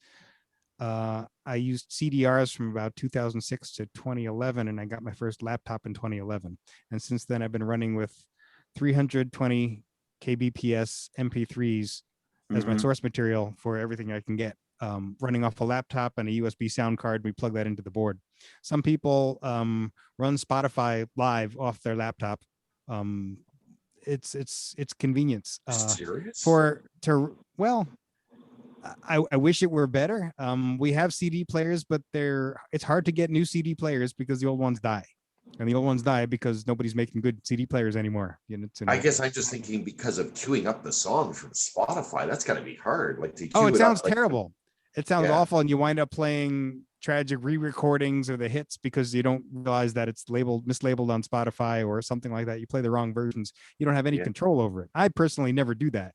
But I have 250,000 songs with me at all times or something obscene like that. So I'll have the hit versions only because I've been doing the research on this consciously for 20 plus years. People who have newbies just round up the songs however they can find them. So they'll plug their phone into the board and they'll do their best to trigger things in real time off Spotify on their phones or what have you. It's not ideal. On air stuff, not ideal, except for the commercial stations that have running everything off a central server where you get one version that originates and sent out to all the iHeartMedia stations, and that's the one version you play. That's not going to work for community stations and specialty shows. Chuck, you have a question. No, not a question. It was something I did when I was still working in Boston radio. I used to really get on their case. This was at Mix 98.5, which is one of the better known hot AC stations in the country. I used to get, really razz them about the versions they played. And with their permission, I used to board up the overnight. I'd substitute in the right versions. on a commercial CBS station. I'd like, hit me with your best shot, Pat Benatar, something like that. Or you played the 45 of that? Nice. I'd substitute them in, or heaven forbid, Let's Go Crazy by Prince, the crossfaded version. Yeah. If you can find it, that's great. No, I did that. I would substitute those in. It's been my experience at the commercial stations. If you do something like that, you get fired. That's I did it with permission. Well, in that case, better to ask permission than to ask forgiveness. Oh, yes. Usually it's the other I way replaced a lot of the gold disc cuts that were wrong with the right versions when I found them, because I found out from this board how wrong they were, and I said I am playing the right versions of my locally owned, so I knew I wasn't going to get fired for it. Yeah. Those TM Century libraries were just magic for the radio producers to actually have CD copies of the medley of Tainted Love from Soft Cell or something like that. But yeah, in hindsight, a lot of those were all in-house edits that were done. Get yourself close, but they were good enough at the time. And with the benefit of so many years of hindsight, we can do better. For those of us that still care about such things. If you take Steve Winwood and the finer things, all they did was to mimic the 45 is they took the LP version, tried to make the same edit points, and they actually get the edit points right on the same spot as where the LPs are. But on the single, there's stuff mixed over, like especially the improvisation at the end, that it sounds or the all little drum hot, machine part. choppy. So TM Century up the finer things. I didn't know that. Yeah, they screwed it up. Yeah, they just did an LP edit. Yeah, they tried. They were the first. It's nice that they got something out there, but we can all kind of do better now. Yeah, It was awesome when it first came out, but now we found out how many mistakes there were. So Yeah, and a lot of noise reduction. They used a Yeah. process that they called no noise on so many of their early releases. It's just dreadful. All right, guys. Well, we went 3 hours. I think that's plenty. Mark, you're on mute. For one session. I'm about half an hour late for dinner. Oh, yeah, I hear the family upstairs. It's starting to snow here, so I got to get home. So Okay, a pleasure talking to everybody. Thanks, Great to Paul. meet you all. Thanks for doing this again, As Paul. always. yeah, Yep. thanks, guys. Appreciate Another it. great call. Yep. Bye-bye. Thank you so Bye. much.